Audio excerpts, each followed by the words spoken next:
The mountains of Afghanistan held their secrets close, carved from stone and silence, and the bones of empires that had tried to conquer them.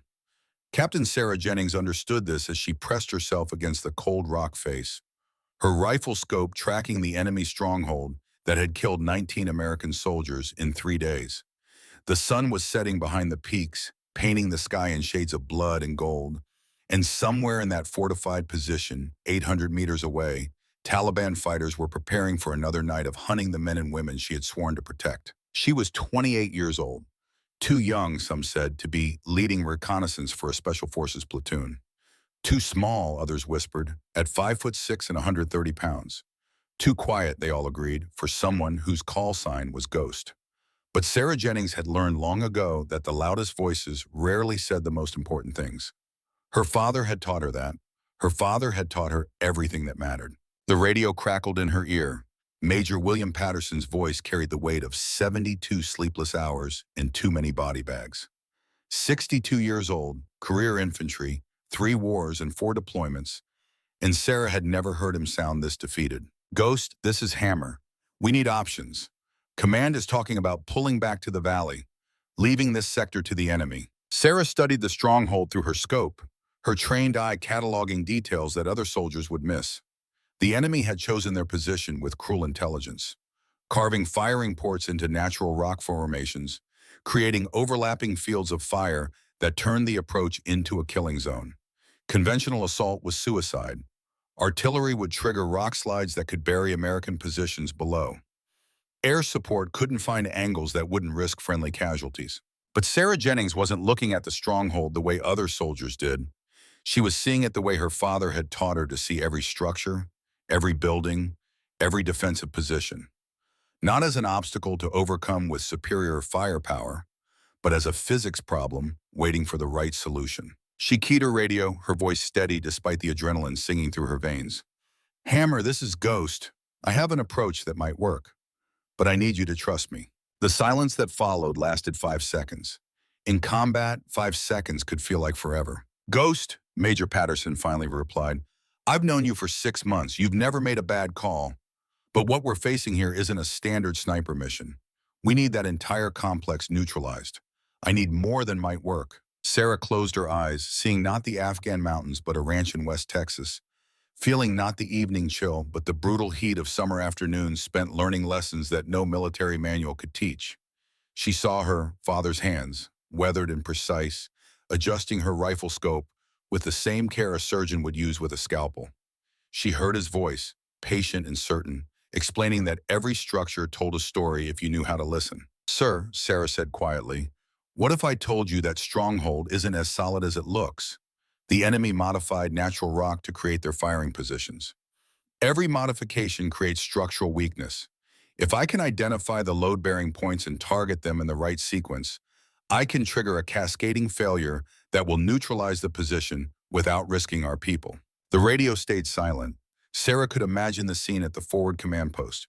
Major Patterson conferring with his senior NCOs, all of them looking at tactical displays that showed an impossible situation, all of them thinking about the 19 bodies already on their way home. Ghost, a new voice cut in. Captain Jennifer Hayes, the platoon's operations officer, 38 years old, skeptical by nature and training. You're talking about precision demolition through sniper fire. That's not standard doctrine. That's not even experimental. Where did you learn this? Sarah felt her chest tighten. This was the moment she had avoided for 6 months of deployment, for the entire 2 years since she had joined the Rangers, for the decade since her father's death. The moment when staying silent meant watching more soldiers die, and speaking meant revealing the truth she had worked so hard to hide. Ma'am, Sarah said slowly, my father developed the technique. He called it structural precision marksmanship. He spent 15 years perfecting it. He taught me everything he knew. The radio crackled with background noise, voices conferring, orders being given. Sarah waited, her finger resting alongside her rifle's trigger guard, her breathing controlled the way her father had taught her. 7 seconds between heartbeats. That was the rhythm of precision. That was the rhythm of staying alive. Ghost, Major Patterson's voice returned, measured and careful. Who was your father? Sarah took a breath that felt like it might crack her ribs. Colonel James Jennings, Special Forces, retired 7 years ago, died in a training accident 3 months later. The silence that followed was different, heavier. Sarah knew that every operator on the radio net was processing the name. James Phantom Jennings was legend in special operations circles. The sniper who could neutralize enemy positions without firing a shot that killed a human being. The tactician who thought 3 moves ahead of the enemy. The teacher who had trained 2 generations of elite marksmen before his death at 53 years old had shocked the entire special operations community. "Your father," Major Patterson said, and his voice carried something new.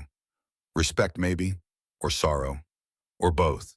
"Your father was the finest soldier I ever served with. He saved my life in Iraq, took out an entire insurgent position by collapsing the building they were using for cover. 17 enemy fighters neutralized, 0 civilian casualties. I asked him how he did it. He just smiled and said, 'Physics never lies.'" Sarah felt tears burn behind her eyes but refused to let them fall. "Yes, sir. That sounds like him." Captain Hayes spoke again, her skepticism tempered with something else. "If you're James Jennings' daughter, if he actually taught you his techniques, then you're the only operator in this theater who can solve our problem. But Ghost, if you're wrong about this, if the sequence doesn't work the way you think it will, you'll be exposed on that ridge for however long it takes the enemy to range you. They'll put every weapon in that complex on your position. You'll have maybe 30 seconds before they tear you apart." Sarah had already calculated those odds. She had calculated them the moment she realized what needed to be done. Her father had taught her that courage wasn't the absence of fear. It was acting despite fear when lives depended on precision. "Ma'am, I need exactly 27 seconds to complete the sequence. After that, physics takes over." "Permission granted," Major Patterson said.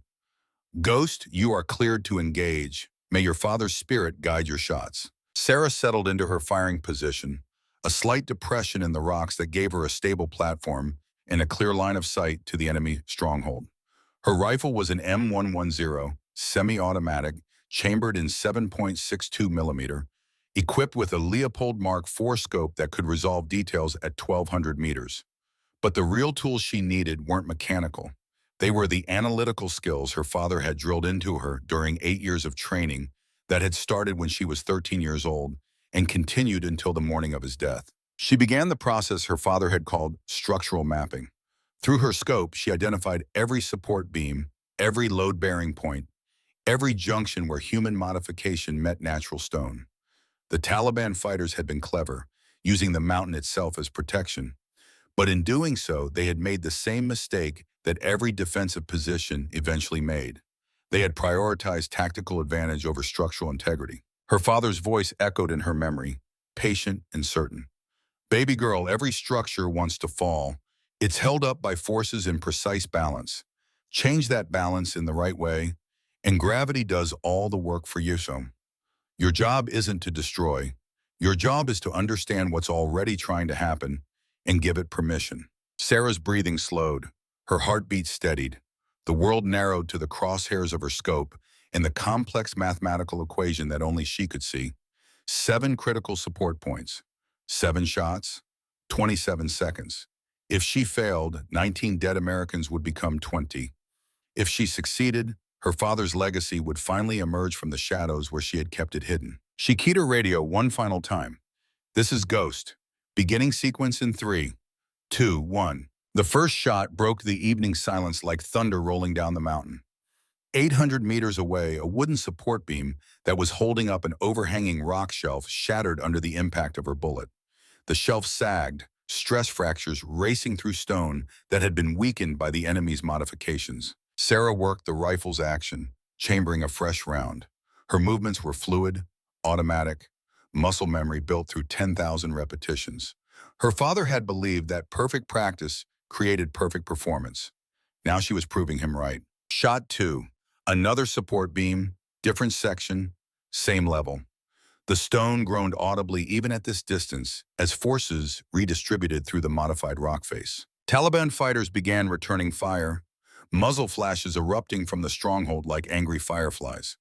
Bullets cracked past Sarah's position, ricocheting off rocks, sending stone chips flying.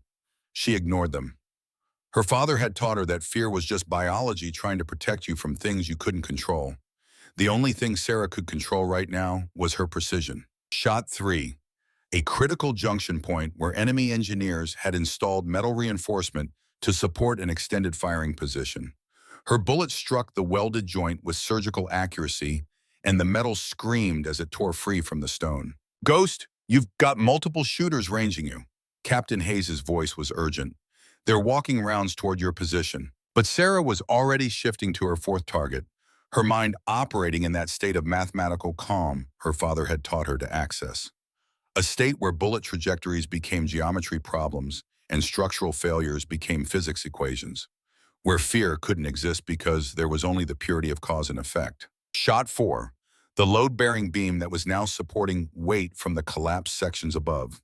Her bullet cut through it with the precision of a scalpel, and the domino effect her father had taught her to create began in earnest. The cascade failure unfolded exactly as her calculations predicted. Stone sections that had been modified by enemy engineers began collapsing in a carefully orchestrated symphony of structural physics. Level 3 collapsed first, sending tons of rock crashing down onto Level 2. The impact created stress fractures that propagated upward, weakening the supports for Level 4. Sarah continued shooting, her focus absolute. Shot 5 targeted a remaining structural point on the right side of the complex. Shot 6 eliminated a support that was preventing the natural forces of gravity from completing the collapse. Shot 7, the final piece of the equation, struck a critical junction that had been carrying the weight of the entire upper section. 26 seconds after her first shot, Sarah Jennings stopped shooting. She had 1 second left in her timeline, and she used it to watch her father's technique prove itself once more. The enemy stronghold that had killed 19 American soldiers, that had withstood artillery and airstrikes and the best tactical mind in the United States military, collapsed in a precisely controlled demolition that would have impressed professional engineers. What had been an impregnable fortress 30 seconds earlier became a pile of rubble that posed no threat to anyone. More importantly, the precision of Sarah's technique had neutralized the position without causing the kind of explosive destruction that could have triggered rock slides endangering American forces below. Every bullet had been placed with mathematical exactness. Every collapse had been calculated. Every life saved had been earned through understanding rather than overwhelming firepower. The radio net exploded with voices, soldiers who had watched the impossible happen, officers trying to process what they had just witnessed, forward observers confirming that the enemy position was completely neutralized. Through it all, Sarah remained in her shooting position, her hands steady despite the adrenaline, her breathing controlled despite the racing of her heart. "Jesus Christ," Major Patterson's voice cut through the chatter. "Ghost, that was impossible. How did you know where to shoot?" Sarah began, breaking down her rifle, her movements efficient and practiced. "My father taught me, sir. He always said that every defensive position is just a structural engineering problem waiting for the right solution." "Your father was a great man," Captain Hayes said, and her skepticism had transformed into something approaching awe. "But Ghost, what you just did goes beyond anything in the training manuals. That was art and science combined. That was your father's legacy made real." Sarah shouldered her rifle and began making her way back to friendly lines, moving carefully through terrain that could hide enemy scouts. The sun had fully set now, and the Afghan night was descending with its familiar cold. But Sarah felt warm, felt complete, felt like she had finally honored the man who had given her not just life, but purpose. Returning to base, she radioed quietly, "Estimate 20 minutes to your position." The forward operating base was a collection of prefabricated structures in defensive positions carved into a valley that offered some protection from enemy observation. Sarah arrived to find Major Patterson waiting for her, along with Captain Hayes and most of the platoon's senior leadership. The expressions on their faces ranged from disbelief to curiosity to something approaching reverence. Major Patterson was exactly as Sarah had always known him. Tall, weathered, with gray hair cut military short, and eyes that had seen too much combat to be surprised by anything.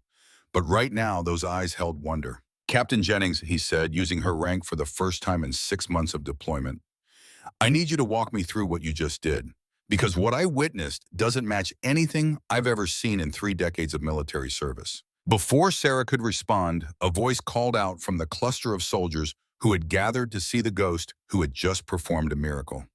Ma'am, that was the most incredible thing I've ever seen. Can you teach me how to do that? Sarah turned to see a young private pushing through the crowd, 19 years old at most, with dark hair and eager eyes and the kind of earnest determination that reminded Sarah of every recruit her father had ever mentored. The name tape on his uniform read Martinez. Private, Sarah said gently. What I just did took me 8 years to learn. It's not something you pick up overnight. But ma'am, the private insisted, I'm a pretty good shot. I qualified expert with rifle and pistol, and I really want to learn. I want to be able to help my team the way you just helped all of us. There was something in the young soldier's voice that made Sarah pause, a depth of sincerity that went beyond simple enthusiasm. She studied his face, seeing in his features a ghost of someone familiar, though she couldn't place why. What's your first name, Private? Danny, ma'am. Danny Martinez. Sarah felt something shift in her chest. Martinez. The name resonated with memories she had tried to keep buried. Her father talking about Iraq, about the soldiers he had served with, about the day a young lieutenant had taken a bullet meant for him and survived only because James Jennings had performed field medicine that should have been impossible. Private Martinez, Sarah said slowly, did your father serve in the military? Yes, ma'am.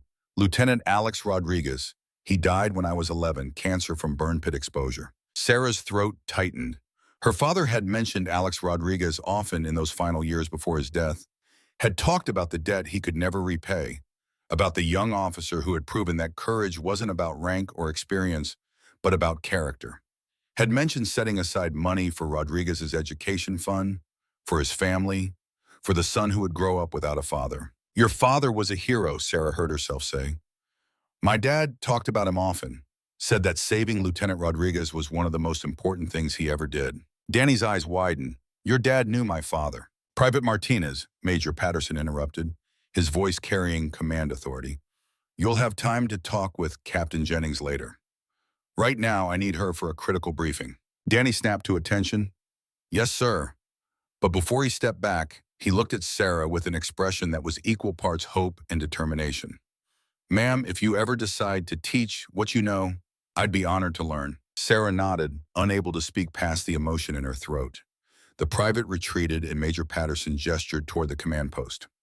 Inside, away from the curious soldiers and the questions she wasn't ready to answer, Sarah found herself facing not just her commanding officers, but a communication link to someone much higher in the chain of command. The video screen showed a face Sarah recognized from official photographs and ceremony videos. General Thomas Blackwell, 62 years old, multiple combat deployments, more medals than uniform space to display them. And more importantly, the man who had been her father's mentor, friend, and commanding officer for the final decade of James Jennings' career. Captain Jennings, General Blackwell said, and his voice carried warmth that surprised her. I've been watching the after-action reports from your deployment, watching you earn the respect of soldiers twice your age through skill and dedication. But I have to admit, I never suspected you were James' daughter. Sarah stood at attention, uncertain how to respond. Sir, I enlisted under my mother's maiden name, Callahan.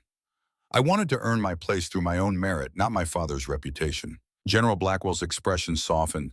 That's exactly what James would have wanted. He believed that legacy was something you built through actions, not inherited through names. But Sarah, what you did today goes beyond normal operational parameters.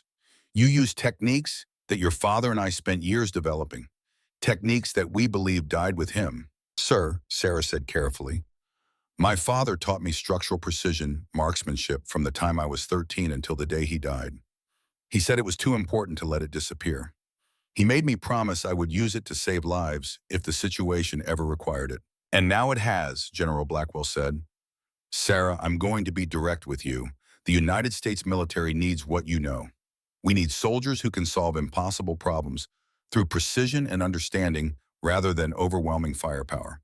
Your father and I always believed that SPM could revolutionize special operations. Now you've proven it in combat. I'm offering you a position at Fort Bragg, training elite operators in your father's techniques. Sarah felt the weight of the offer settle on her shoulders. Training position meant leaving combat deployment, leaving the soldiers she had come to respect, leaving the simplicity of being just another operator. But it also meant honoring her father's legacy in a way that went beyond her own actions. General, Sarah said slowly, My father kept SPM classified for a reason. He believed it was too dangerous if it fell into the wrong hands. He was very careful about who he taught. General Blackwell nodded. I remember those conversations. James was convinced that SPM could be weaponized, that precision demolition could become precision assassination. That's why we kept it restricted. But Sarah, your father also believed that the technique was too valuable to lose completely. He told me once that if anything happened to him, the knowledge should live on through someone with absolute integrity. He was talking about you. Sarah felt tears threaten, but forced them back. Sir, if I accept this position, I need access to my father's files. His death was ruled a training accident, but I've never believed that. If I'm going to teach his techniques, I need to understand what he was working on when he died. General Blackwell's expression became grave. Sarah, I'll be honest with you. I've had doubts about your father's death for 7 years. But without evidence, without proof, there was nothing I could do. If you come to brag, if you take this position, you'll have access to classified archives. Maybe you'll find answers that I couldn't. Sarah made her decision in the space of a heartbeat. Yes, sir, I accept. The general smiled, and for a moment he looked younger, less burdened. Your father would be proud. Report to Fort Bragg in 30 days. We'll begin setting up the training program immediately. The video link ended. Sarah stood in the command post, surrounded by officers who were looking at her with new eyes. No longer just Ghost, the quiet sniper who kept to herself. Now she was Sarah Jennings, daughter of a legend, inheritor of techniques that could change how America fought its wars. Major Patterson approached, his expression serious. Captain, I have to ask, are you sure you want to leave combat operations for a training position? You're one of the finest operators I've ever worked with. The teams are going to miss you. Sarah met his eyes. Sir, my father used to say that the greatest impact you can have isn't through your own actions, but through the actions of the people you teach. If I can train even 10 soldiers to use SP the way it's meant to be used, that's 10 people who can solve problems without unnecessary casualties. That's worth more than anything I could do alone. The major nodded slowly. Your father taught you well, not just the shooting, but the philosophy behind it. That night, Sarah sat alone in her quarters, a converted shipping container that offered privacy but little comfort. She pulled out her satellite phone and made the call she had been avoiding for 6 months. The phone rang 4 times before her mother answered. Helen Jennings' voice was exactly as Sarah remembered. Tired, guarded, carrying the weight of 7 years of widowhood. Sarah. Hi, Mom. A pause. I saw the combat reports. They're saying James's daughter performed a miracle in the mountains, using his techniques. Techniques I thought you promised me you'd never use. Sarah closed her eyes. Mom, I had a choice. Use what Dad taught me and save lives, or stay silent and watch more soldiers die. What would you have wanted me to do? Helen's sigh came through the phone like a winter wind. I would have wanted your father to be alive. I would have wanted him to teach his precious techniques to someone else, anyone else, so that my daughter wouldn't be in a war zone risking her life. Sarah felt the familiar frustration rise. We've had this argument, Mom. I joined the military because I wanted to honor Dad's legacy. You joined the military because you were running from grief, Helen said sharply, just like I've been running from it by staying in that ranch, surrounded by your father's ghost. Sarah, they're giving you a training position. Take it. Come home. Stop trying to be James and just be yourself. The words hit harder than Sarah expected. Mom, I'm being myself. This is who I am. Teaching Dad's techniques, saving lives through precision. That's not running from anything. That's running towards something meaningful. Another pause, then Helen's voice softer. When do you come home? 30 days. They're stationing me at Fort Bragg, North Carolina, Helen said, and Sarah heard something break in her mother's voice. Not Texas, not home. Sarah felt tears finally break through her defenses.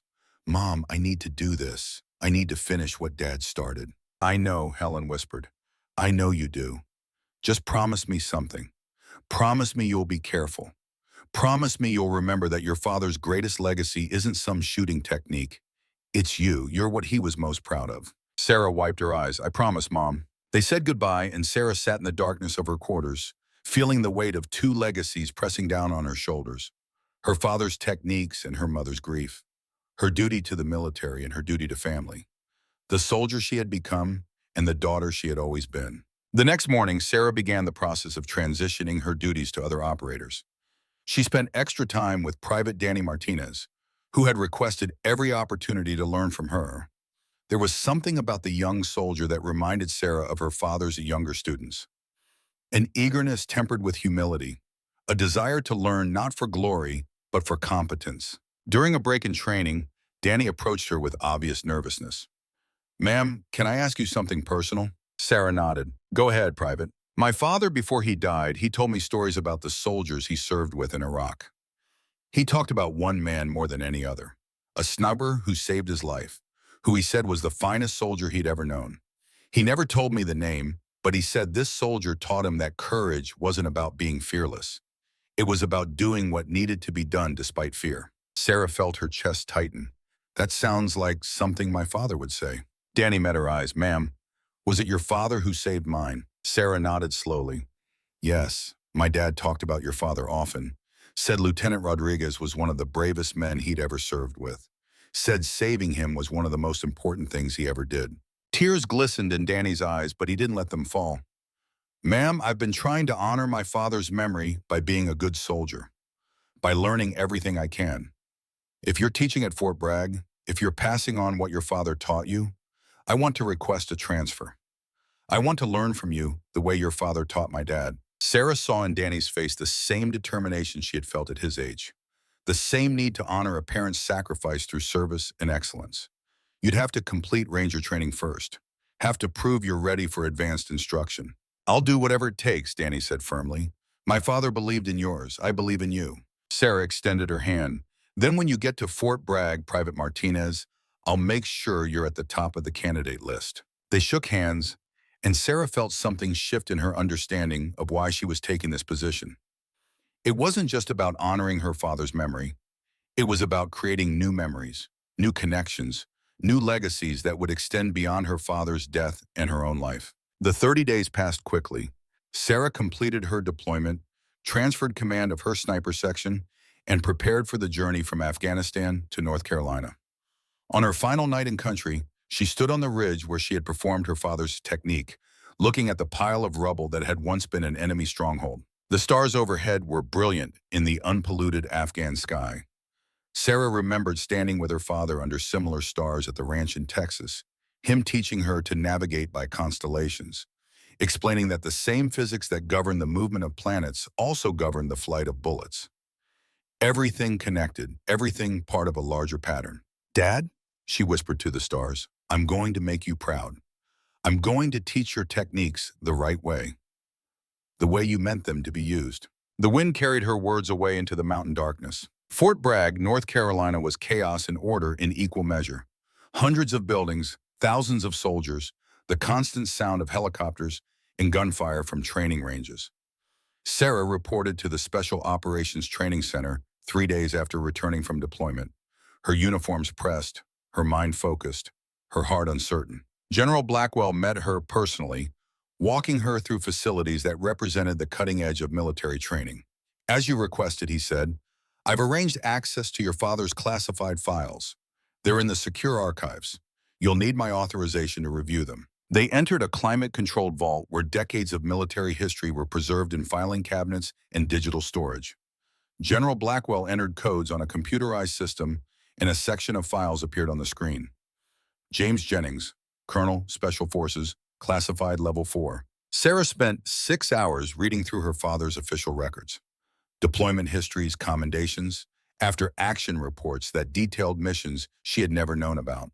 But it was the final file that made her blood run cold. Training Accident Investigation, Fort Hood, Texas. Colonel James Jennings, deceased. She read the report 3 times, her analytical mind cataloging every detail, every inconsistency, every question that should have been asked but wasn't. The ballistics didn't match the described scenario. The investigating officer had rushed the conclusion. Witnesses had provided conflicting statements. And most damning, the report mentioned that James had been conducting live fire training exercises alone, which violated every safety protocol in military regulations. Sarah pulled up the supplementary files, found photographs of the scene, her father's body, identified only by dental records because of the damage. The rifle he had supposedly been using, a model he had never preferred. shell casings that didn't match his personal ammunition inventory. This wasn't an accident, Sarah said aloud, her voice echoing in the empty archive room. General Blackwell entered quietly. I've thought the same thing for 7 years. But without evidence, without proof of foul play, the case is closed. Sarah turned to face him, her eyes burning with determination. General, my father's final deployment reports show he was investigating something. Unusual equipment acquisitions. Defense contractors trying to access classified training programs. He submitted requests for Inspector General review 3 days before his death. Blackwell nodded grimly. I remember. James came to me concerned about someone trying to buy access to SPM techniques. He had suspicions but no hard evidence. I told him to be careful, to document everything. Then he was dead, and all his personal files disappeared from the system. Sarah felt rage and grief war inside her chest. Who was investigating him? Who wanted SPM badly enough to kill for it? The general pulled up another file. Major Thomas Ridge, now Lieutenant Colonel Ridge, working at the Pentagon in acquisition. He was the investigating officer. He closed the case in 48 hours, accepted the accident conclusion without question, and was transferred to Washington within a week. Sarah memorized the name, Ridge. General Blackwell placed a hand on her shoulder. Sarah, if you start investigating your father's death, you're putting yourself at risk. If someone killed James to steal his techniques, they won't hesitate to eliminate anyone asking the wrong questions. Sarah met his eyes. Then I'll make sure I'm asking the right questions, sir. That evening, Sarah moved into her new quarters on base. A small apartment, government furnished, identical to 1,000 others. She unpacked her few belongings, hung her uniforms in the closet, placed her father's photograph on the desk. She was reaching for her laptop when she noticed something in the bottom of her deployment bag. An envelope, yellowed with age, addressed in her father's distinctive handwriting. Sarah Elizabeth Jennings, personal. Her hands shook as she opened it. Inside, a letter written on her father's personal stationery, dated 1 week before his death. My dearest Sarah, if you're reading this, I'm gone. I'm sorry I can't be there to see the woman you'll become, the soldier you'll grow into, the teacher you're meant to be. But I need you to know that everything I taught you was leading to this moment. SPM isn't just a shooting technique. It's a philosophy. It's about understanding that precision can save more lives than power ever could. I developed it to give soldiers like me options beyond overwhelming firepower. But Sarah, I've discovered that someone is trying to buy SPM for purposes I never intended. Someone inside the military-industrial complex wants to weaponize precision for profit. I have evidence, but I don't know who I can trust. If something happens to me, find the countermeasure protocol I hid in our ranch's gun safe. The combination is your birthday. The protocol is the key to stopping SPM misuse. It contains architectural designs that make precision demolition impossible, and more importantly, methods to detect when SPM has been used. Trust only General Blackwell. He's the most honorable man I know. And Sarah, trust yourself. You have the mind, the heart, and the integrity to carry this legacy forward. Don't let anyone corrupt what we built together. I love you more than any mission, any technique, any legacy. You are my greatest accomplishment, and I'm proud of you beyond words. If you find yourself in danger because of what I've taught you, remember this. The phantom isn't about being invisible. It's about being untouchable because you understand things others miss. Use that understanding. Stay 3 steps ahead. Always your father, James. Sarah read the letter until the words blurred through her tears. Her father had known he was in danger, had tried to protect her by hiding evidence, had believed that someday she would be ready to finish what he started. She pulled out her phone and called her mother. Helen answered on the second ring. Mom, Sarah said, voice shaking, I need you to do something for me. I need you to check Dad's gun safe at the ranch. The combination is my birthday. There should be something inside called the countermeasure protocol. Sarah, what's going on? Mom, please just check. And if you find it, don't touch it. Don't move it. Just tell me if it's there. She heard her mother moving through the ranch, heard the familiar creak of the workshop door, heard the dial of the safe spinning. Then silence. It's here, Helen finally said.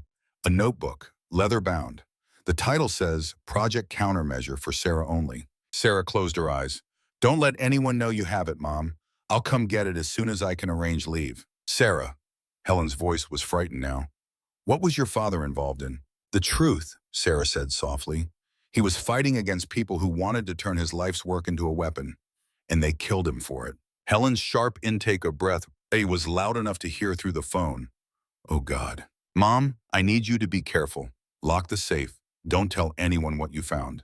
I'll be there within 48 hours. They ended the call, and Sarah sat in the silence of her new quarters, holding her father's letter, feeling the weight of his legacy settling onto her shoulders like armor she hadn't chosen but couldn't refuse to wear. Outside her window, Fort Bragg continued its eternal rhythm of training and preparation. Soldiers learning to fight, to survive, to protect their country and their brothers in arms. And somewhere among those thousands of warriors, there were 6 men waiting to learn from her. 6 elite operators who would become the first students in a program that could change how America approached impossible problems. But before she could teach anyone else, Sarah Jennings needed to finish her father's final mission. She needed to find the countermeasure protocol, understand what he had discovered, and expose the people who had killed a good man for the crime of having principles. She opened her laptop and began researching. Lieutenant Colonel Thomas Ridge, defense contractor acquisitions, classified programs with unusual funding. The investigation had begun, and Sarah Jennings had spent 8 years learning that the hardest shots weren't about distance or wind conditions. They were about knowing exactly what you needed to accomplish and having the precision to make it happen. Outside, the Carolina night settled over Fort Bragg with its familiar sounds of distant training and preparation. But in her small apartment, Sarah Jennings was preparing for a different kind of battle, one that required not bullets and ballistics, but intelligence and integrity. Her father had taught her well, and now, 7 years after his death, the Phantom's daughter was ready to become the ghost he had always believed she could be. The mission had just begun. The drive from Fort Bragg to West Texas took 26 hours of straight highway through states that blurred together in Sarah's exhaustion. She had requested emergency leave, citing family matters, and General Blackwell had approved without question. The old soldier understood that some missions couldn't wait for proper authorization, that some truths demanded immediate action, regardless of protocol or procedure. Sarah crossed into Texas as dawn broke over endless flatland, the sky painted in shades of amber and rose that reminded her of 1,000 mornings spent on her father's ranch.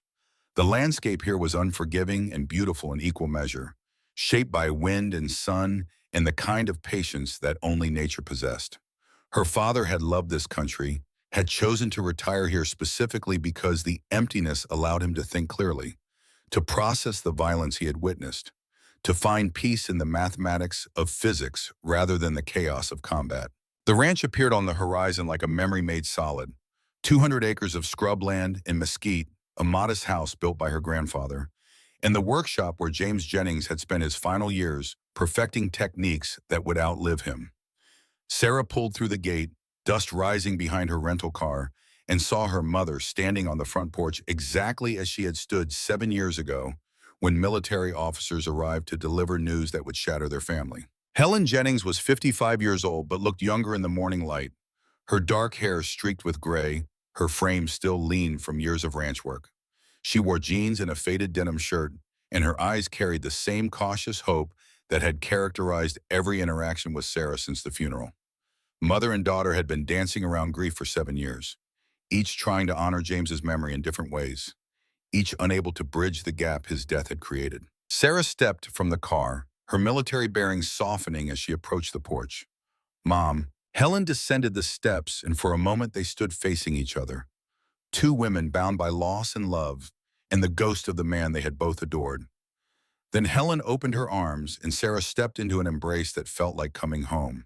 "I've missed you, baby girl," Helen whispered, using the nickname that James had favored. "I've missed you so much." They held each other while the Texas sun climbed higher, burning away the morning chill, warming land that had witnessed generations of Jennings family history. Finally, Helen stepped back, wiping her eyes. "The notebook is in the workshop, exactly where your father left it. I haven't touched anything since he died. Couldn't bear to." Sarah followed her mother across the yard to the building that had been her father's sanctuary. The workshop was a simple metal structure, 30 feet by 40, insulated against Texas heat and equipped with everything a precision marksman could need. Reloading benches, ballistics computers, reference libraries covering engineering and physics and mathematics. And at the far end, a gun safe that Sarah had opened 1,000 times during her training years. The combination was her birthday, June 15th. Sarah spun the dial with practiced ease, feeling the tumblers click into place, hearing the heavy bolt retract. Inside, beneath her father's personal weapons and ammunition stores, lay a leather-bound notebook with her name embossed on the cover. Project Countermeasure, for Sarah only. She lifted it with reverent hands, feeling the weight of her father's final work. The leather was worn smooth by his touch, the pages filled with his distinctive handwriting. Diagrams and equations covered every surface, mathematical proofs interspersed with architectural drawings and structural analysis that would have impressed professional engineers. Sarah opened to the first page and read her father's opening statement. Sarah, if you're reading this, then my worst fears have come to pass. Someone has weaponized structural precision marksmanship for purposes I never intended.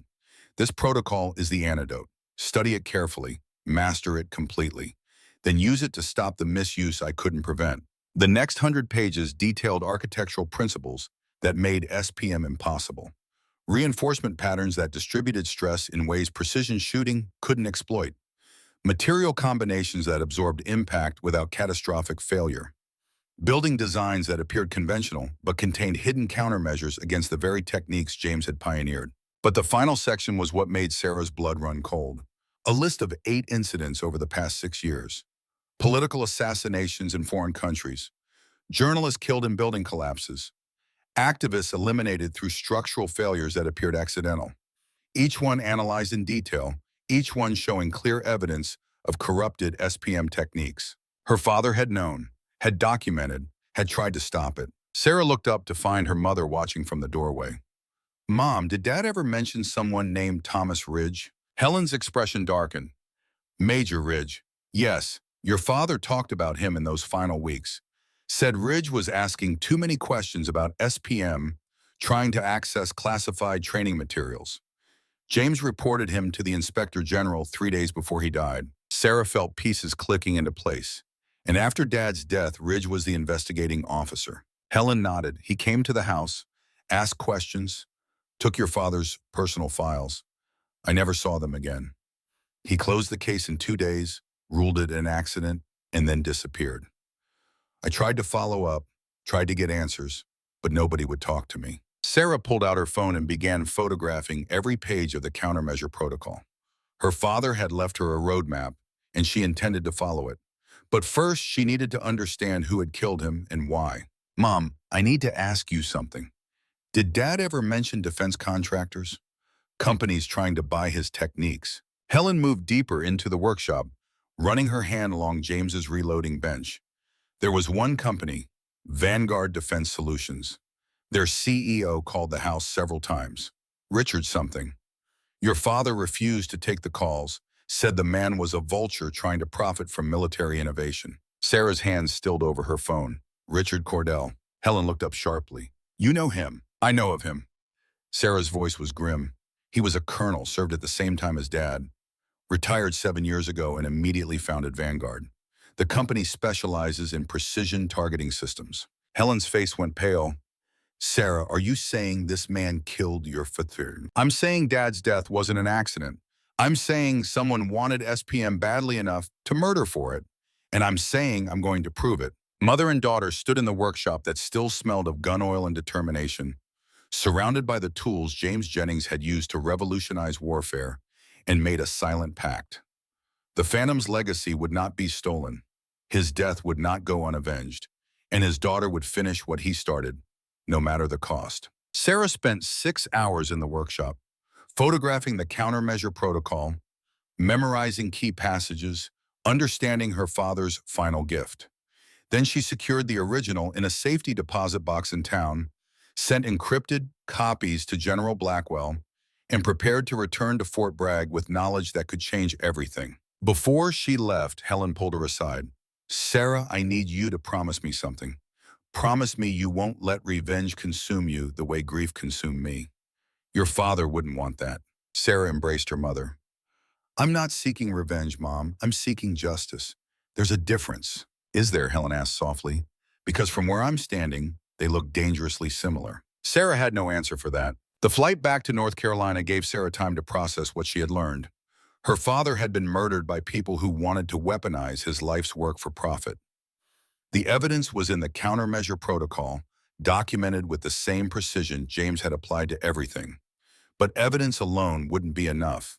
She needed to understand the full scope of the conspiracy, needed to identify everyone involved, needed to build a case that would stand up to scrutiny. She landed at Fayetteville Regional Airport and drove straight to Fort Bragg, arriving just after midnight. Her quarters felt different now, less like a temporary assignment and more like a command post. She unpacked the copied protocol pages and began creating an investigation board on her wall, tracking connections between Ridge, Cordell, and the 8 assassinations her father had documented. The next morning, Sarah reported to the Special Operations Training Center to meet her first class of students. 6 elite snipers selected from across Special Forces, Rangers, and Marine Scout snipers. The best of the best, sent to learn techniques that most soldiers believed had died with James Jennings. They stood at attention in the briefing room as Sarah entered. 6 warriors representing different branches, different backgrounds, different philosophies of combat, but all united by one thing, the desire to become better than they were. At ease, Sarah said, moving to the front of the room. Take seats. They settled into chairs, eyes tracking her with the kind of focused attention that came from years of training to notice details. Sarah studied each one, seeing past the uniforms and rank insignia to the individuals beneath. Staff Sergeant Marcus Webb, 34 years old, Army Rangers, 12 years of service. Sarah had read his file. Expert marksman, combat veteran of 4 deployments, recommended for Special Forces selection twice, but declined both times. Webb's expression was skeptical, arms crossed, body language radiating doubt. Sergeant First Class Lisa Chen, 31, Marine Scout Sniper, first female graduate of the Marine Corps Scout Sniper School. Brilliant, analytical, degree in mechanical engineering before enlisting. Chen sat forward, notebook open, pen ready. The eternal student. Sergeant Tyler Brooks, 29, Army Special Forces, hot-tempered but talented. Multiple commendations for valor, multiple reprimands for insubordination. Brooks lounged in his chair, cocky and confident, the kind of operator who believed talent excused attitude. The other 3 were solid professionals, experienced snipers sent to learn advanced techniques. But it was the 6th student who held Sarah's attention. Private First Class Danny Martinez, 34 years old, who had spent 16 years in the Army before finally earning his Ranger tab, specifically recommended by Major William Patterson for his exceptional maturity and life experience. Danny sat ramrod straight, eyes bright with determination despite being older than most of his fellow students, carrying himself with the kind of patient intensity that came from years of service and the recent loss of his father to cancer. "My name is Captain Sarah Jennings," she began, her voice carrying command authority earned through combat rather than rank. "My father was Colonel James Phantom Jennings. Some of you know that name. Some of you have heard the stories. For those who haven't, my father developed structural precision marksmanship, a technique that allows snipers to neutralize hardened targets through understanding of physics and engineering rather than overwhelming firepower." Webb raised his hand. "Ma'am, with respect, we're all expert marksmen. We can hit targets at extreme range under adverse conditions. What makes this SPM technique different from standard precision shooting?" Sarah had expected the question. "Sergeant Webb, standard precision shooting is about hitting what you aim at. SPM is about understanding what happens after your bullet impacts. It's about reading structures like an engineer, calculating forces like a physicist, and applying that knowledge to solve problems that conventional warfare can't touch." Brooks spoke without raising his hand. "Sounds like engineer work, not sniper work." Sarah met his eyes. "Sergeant Brooks in Afghanistan last month. I neutralized an enemy stronghold that had killed 19 American soldiers. I did it with 7 shots, 0 friendly casualties, and without using a single explosive. I did it because my father taught me to think beyond the scope, to see battlefields as 3-dimensional puzzles where the right solution saves lives." The room fell silent. Every operator in the course had read the after-action reports from Sarah's deployment. What she described wasn't theory, it was proven combat effectiveness. "Over the next 6 weeks," Sarah continued, "I'm going to teach you what my father taught me. structural analysis, material science, ballistics, physics, and the mathematics of controlled failure. Some of you will excel, some will struggle. All of you will be challenged in ways standard sniper training never prepared you for. Chen raised her hand. Ma'am, will we have access to Colonel Jennings's original research materials? Sarah felt the familiar tightness in her chest. My father's materials are classified, but I'm authorized to teach the complete SPM methodology. Everything he knew you'll learn. The first day of training began with theory. Sarah led the class through structural engineering basics, teaching operators who were accustomed to thinking in terms of wind speed and bullet drop to instead consider load-bearing points, stress concentrations, and failure cascades. She projected diagrams on the screen, walked through calculations, explained principles that seemed disconnected from combat until she showed them how those principles had saved American lives. Danny struggled with the mathematics, but compensated through pure determination. Sarah watched him stay late after class, working through problems, asking questions that showed genuine understanding rather than rote memorization. She saw in his dedication an echo of her younger self, staying up late at the ranch, working through her father's lessons until the concepts clicked. Webb remained skeptical but engaged. He challenged Sarah's explanations, demanded proof, questioned assumptions. But his challenges were intelligent, forcing Sarah to articulate principles more clearly, to defend her father's methodology with logic rather than authority. Chen absorbed everything like a sponge, her engineering background allowing her to grasp concepts faster than the other students. She began staying after class to discuss advanced applications, theoretical scenarios, edge cases that Sarah's father had considered. Brooks was the wild card, talented but undisciplined, brilliant but impatient. He wanted to skip theory and jump straight to practical application. Couldn't understand why they were spending hours on equations when they could be shooting. After a week of classroom instruction, Sarah took the class to the range for their first practical exercise. She had constructed a mock building using materials similar to those found in enemy fortifications, complete with load-bearing beams, reinforcement points, and structural weaknesses deliberately built into the design. Your mission, Sarah explained, is to analyze this structure and identify the minimum number of precision shots needed to achieve controlled collapse. You'll work in pairs. You have 4 hours. The students spread out, some approaching the problem methodically, others through trial and error. Sarah circulated between teams, offering guidance, asking questions, pushing them to think beyond obvious solutions. Danny was paired with Webb, an intentional choice on Sarah's part. The veteran and the rookie, experience and enthusiasm, skepticism and faith. She watched them work, saw Webb's initial condescension give way to respect as Danny's fresh perspective revealed solutions Webb had overlooked. Ma'am, Danny called out, I think we've got something. Sarah approached their position. Webb stood behind Danny, arms still crossed, but his expression had shifted from skepticism to curiosity. Private Martinez, what's your analysis? Danny pointed to the structure with confidence that surprised Sarah. Ma'am, everyone's focusing on the support beams because they're obvious. But I noticed the building has a concrete foundation with rebar reinforcement. If we target the junction points where vertical supports meet horizontal foundation, we can use the building's own weight against its structural integrity. Sarah felt pride bloom in her chest. Show me your shot sequence. Danny outlined a 5-shot pattern that demonstrated genuine understanding of SPM principles. Not perfect, not as efficient as her father would have designed, but creative and sound. Webb spoke up for the first time. The kid's right. I've been doing this for 12 years, and I would have gone for the obvious targets. But his approach is smarter, uses less ammunition, creates more controlled failure. Sarah nodded. Sergeant Webb, would you like to modify Private Martinez's sequence? Webb studied the structure again, this time with fresh eyes. Then he and Danny began collaborating, the veteran's experience combining with the rookie's creativity. Within 30 minutes, they had designed a sequence that Sarah's father would have approved. Execute your plan, Sarah ordered. Webb took the first 3 shots, Danny the final 2.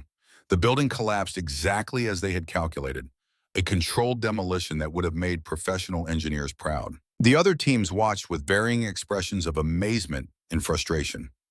Chen's team had designed a similar approach. Brooks had gone for brute force, using twice as many shots to achieve half the precision. That evening, Sarah called the class together for debriefing. Danny Martinez and Marcus Webb just demonstrated the core principle of SPM, It's not about individual brilliance. It's about combining different perspectives to find optimal solutions. Private Martinez saw what Sergeant Webb missed because he wasn't constrained by conventional thinking. Sergeant Webb refined the solution because experience matters. Together, they exceeded what either could do alone. She paused, letting the lesson sink in. My father used to say that the best sniper isn't the one who can make the hardest shot. It's the one who knows when to shoot, where to shoot, and why that specific shot matters. SPM requires humility to learn, creativity to apply, and wisdom to use responsibly. The weeks that followed established a rhythm that reminded Sarah of her own training under her father's patient guidance. Morning classroom instruction covered theoretical foundations, afternoons brought practical application, and evenings were devoted to individual study and one-on-one mentorship.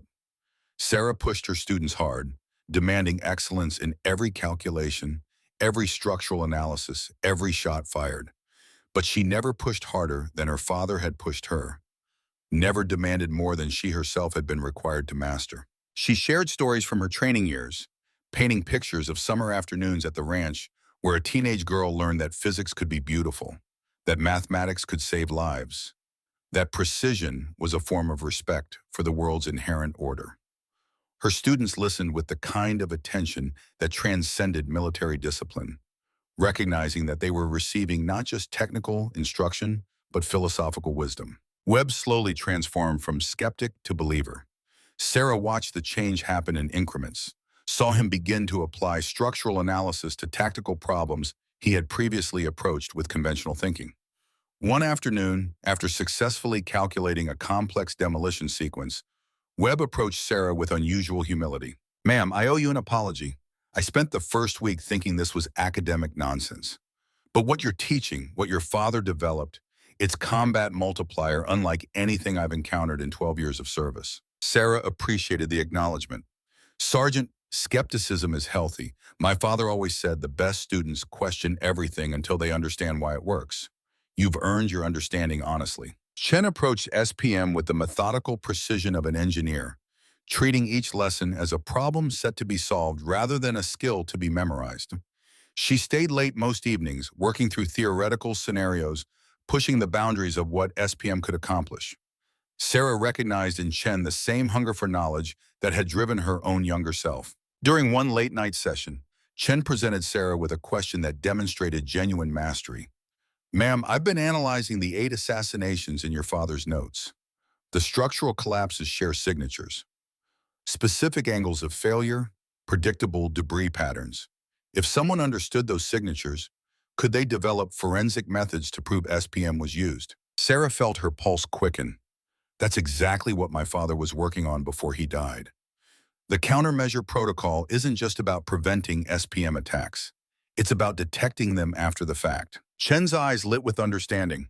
So if we could prove those 8 incidents were assassinations rather than accidents, we could expose whoever weaponized the technique. Brooks remained the most challenging student, brilliant but impatient, talented but resistant to the discipline SPM required. He wanted shortcuts, wanted to skip the mathematics and rely on instinct. Sarah recognized the pattern because she had seen it before in young snipers who trusted their natural gifts more than systematic training. After Brooks botched a practical exercise through careless calculation, Sarah pulled him aside for a conversation her father had once had with her. "Sergeant Brooks, do you know why my father called his technique structural precision marksmanship rather than advanced sniper tactics?" Brooks shrugged. "Marketing. Precision," Sarah said firmly. "Not accuracy, not skill. Precision. You can be accurate through talent. You can be skilled through practice. But precision requires understanding. It requires caring about the mathematics, respecting the physics, accepting that nature doesn't bend to your confidence." Brooks bristled. "Ma'am, I've made shots that other snipers said were impossible." Sarah nodded. "I believe you. But SPM isn't about making impossible shots. It's about making shots that accomplish impossible objectives. There's a difference. Your talent gets you on target. Precision gets targets off the battlefield without unnecessary casualties." The conversation seemed to penetrate Brooks's arrogance. Over the following weeks, Sarah watched him slowly embrace the discipline he had resisted, saw him begin to channel his natural gifts through the structured methodology her father had developed. Danny continued to excel through pure determination, compensating for gaps in his mathematical background through relentless effort and genuine passion for learning. His notebooks filled with calculations practiced until they became automatic, structural diagrams studied until he could visualize stress patterns in his sleep.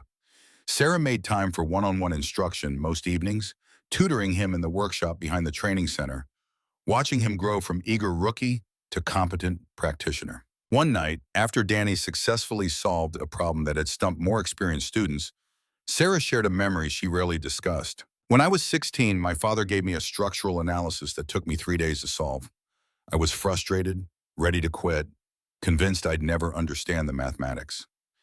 He sat with me for hours, not giving me the answer, but asking questions that led me toward it. When I finally solved it, he told me something I've never forgotten. Danny looked up from his notebook, attention complete.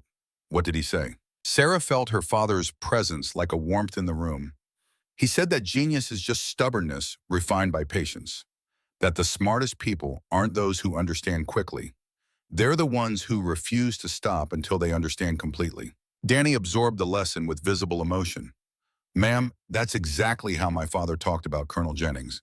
He said your dad never gave up on anyone who showed genuine effort, that he believed every soldier could exceed their own expectations if given proper training and support. Sarah felt the connection between past and present, between James's mentorship and her own, between the father she had lost and the legacy she was building. Your father was right, and Danny, you're proving it every day. The training progressed through increasingly complex scenarios. Sarah constructed mock enemy positions using materials and designs based on real-world targets. Students worked in teams, analyzing structures, calculating shot sequences, executing demolitions with the kind of precision that would have been impossible without SPM methodology. By week 4, even the most skeptical students had internalized fundamental principles. They thought like engineers, calculated like physicists, shot like artists. Sarah watched them transform, understanding that she was creating something her father had dreamed of but never achieved. A cadre of operators who could use SPM the way it was meant to be used, saving lives through understanding rather than taking them through overwhelming force. The relationship between Sarah and her mother began to heal through phone conversations that grew longer and more honest with each passing week. Helen called every Sunday evening, timing that reminded Sarah of family dinners from childhood, when James would return from training exercises and the three of them would share meals and stories. Now the stories came through phone lines instead of across kitchen tables, but the connection felt no less real. Mom, Sarah said during their third weekly call, I think I'm finally understanding what Dad was trying to teach me all those years. It wasn't just about shooting or physics. It was about seeing the world as solvable problems rather than impossible obstacles. Helen's voice carried warmth that had been absent for years. Your father always said that cynicism was just defeated optimism. He believed every problem had a solution if you were willing to think creatively enough to find it. Sarah heard something shift in her mother's tone, a softening of the bitterness that had characterized every previous conversation about James's military career. Mom, are you okay? A long pause, then Helen spoke with vulnerability Sarah hadn't heard since the funeral. I've been angry at the Army for 7 years. Angry at your father for choosing service over safety. Angry at you for following his path. But watching you teach, seeing you honor his legacy by building something good rather than seeking revenge, I'm starting to understand what he saw in military service. Sarah felt tears threaten. What do you see? Purpose, Helen said simply.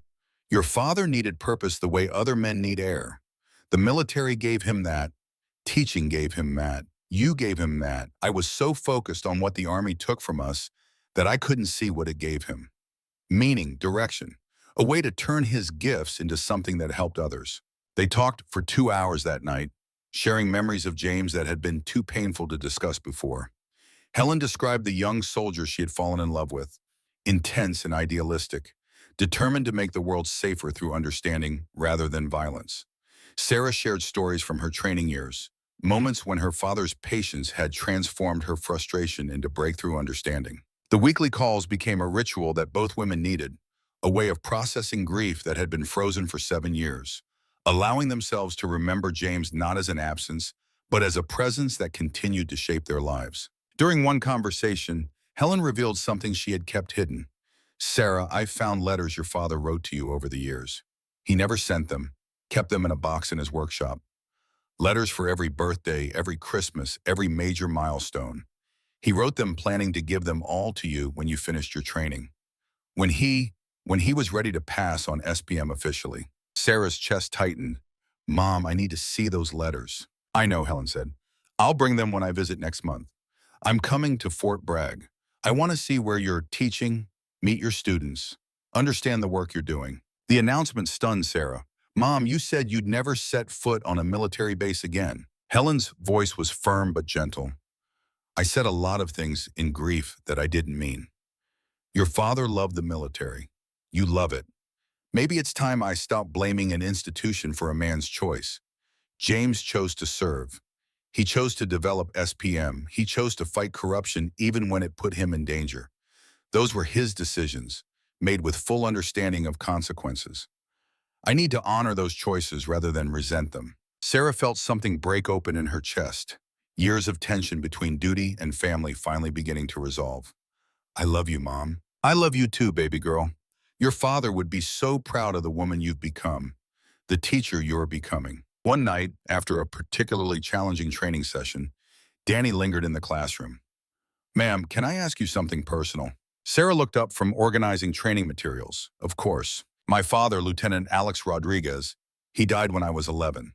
Cancer from burn pit exposure in Iraq. Before he died, he talked about the soldiers he served with. He mentioned one man more than anyone else, a sniper who saved his life, who he said taught him that courage wasn't about being fearless, but about doing what was right despite fear. Sarah felt emotion tighten her throat. Your father was a hero, Danny. My dad talked about him constantly. Said Lieutenant Rodriguez was one of the bravest men he ever knew. Danny's eyes glistened. Ma'am, before my father died, he told me something. He said Colonel Jennings had set up a scholarship fund for me, that your father wanted to make sure I had opportunities. I always wondered why a man I'd never met would do that. Sarah remembered now, finding documentation in her father's papers years ago. Financial arrangements, educational funds, provisions for the family of the man who had taken a bullet meant for James Jennings. Your father saved my dad's life in Fallujah, Sarah said softly. Took a round that was meant for him. My father felt that debt could never be repaid, but he tried. The scholarship was his way of honoring your father's sacrifice. Danny wiped his eyes. Ma'am, I joined the Army because of what my father told me about soldiers like yours. About men who fought for something bigger than themselves. Learning SPM from you, understanding what Colonel Jennings developed, it feels like I'm honoring both our fathers. Sarah placed a hand on his shoulder. Danny, you honor them every day by being the kind of soldier they would respect. Your father would be proud of who you're becoming. They stood in silence, two people bound by legacy and loss, understanding that the connections between soldiers transcended death and time. While teaching occupied her days, Sarah's nights were devoted to investigation with systematic precision. She compiled evidence from the countermeasure protocol, cross-referenced her father's notes with classified databases, built timelines tracking Richard Cordell's movements against the 8 assassinations her father had documented. The pattern emerged like a photograph developing. Cordell had retired 3 months before James's death, immediately founding Vanguard Defense Solutions with mysteriously sourced capital. The company grew with suspicious speed, securing contracts for precision targeting systems worth hundreds of millions, consulting on operations in countries where American interests intersected with moral ambiguity. Sarah found connections between Vanguard and foreign governments known for human rights violations, intelligence services operating in legal gray zones. The 8 assassinations her father documented all occurred where Vanguard had active contracts. A journalist in the Philippines died in structural collapse 3 days after Vanguard consultants arrived. A reformer in Egypt was killed in apparent earthquake damage, except seismic records showed no earthquake, and Vanguard had personnel in Cairo. She traced financial flows through networks designed to obscure payments from Vanguard to former special operations soldiers, the kind who would accept contracts requiring skills most refused to prostitute.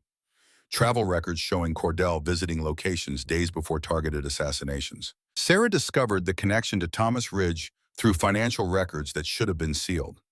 Ridge received $50,000 from a consulting firm that traced back through shell corporations to Vanguard, paid 3 months after James's death, officially labeled compensation for technical advice. The money trail was damning but circumstantial.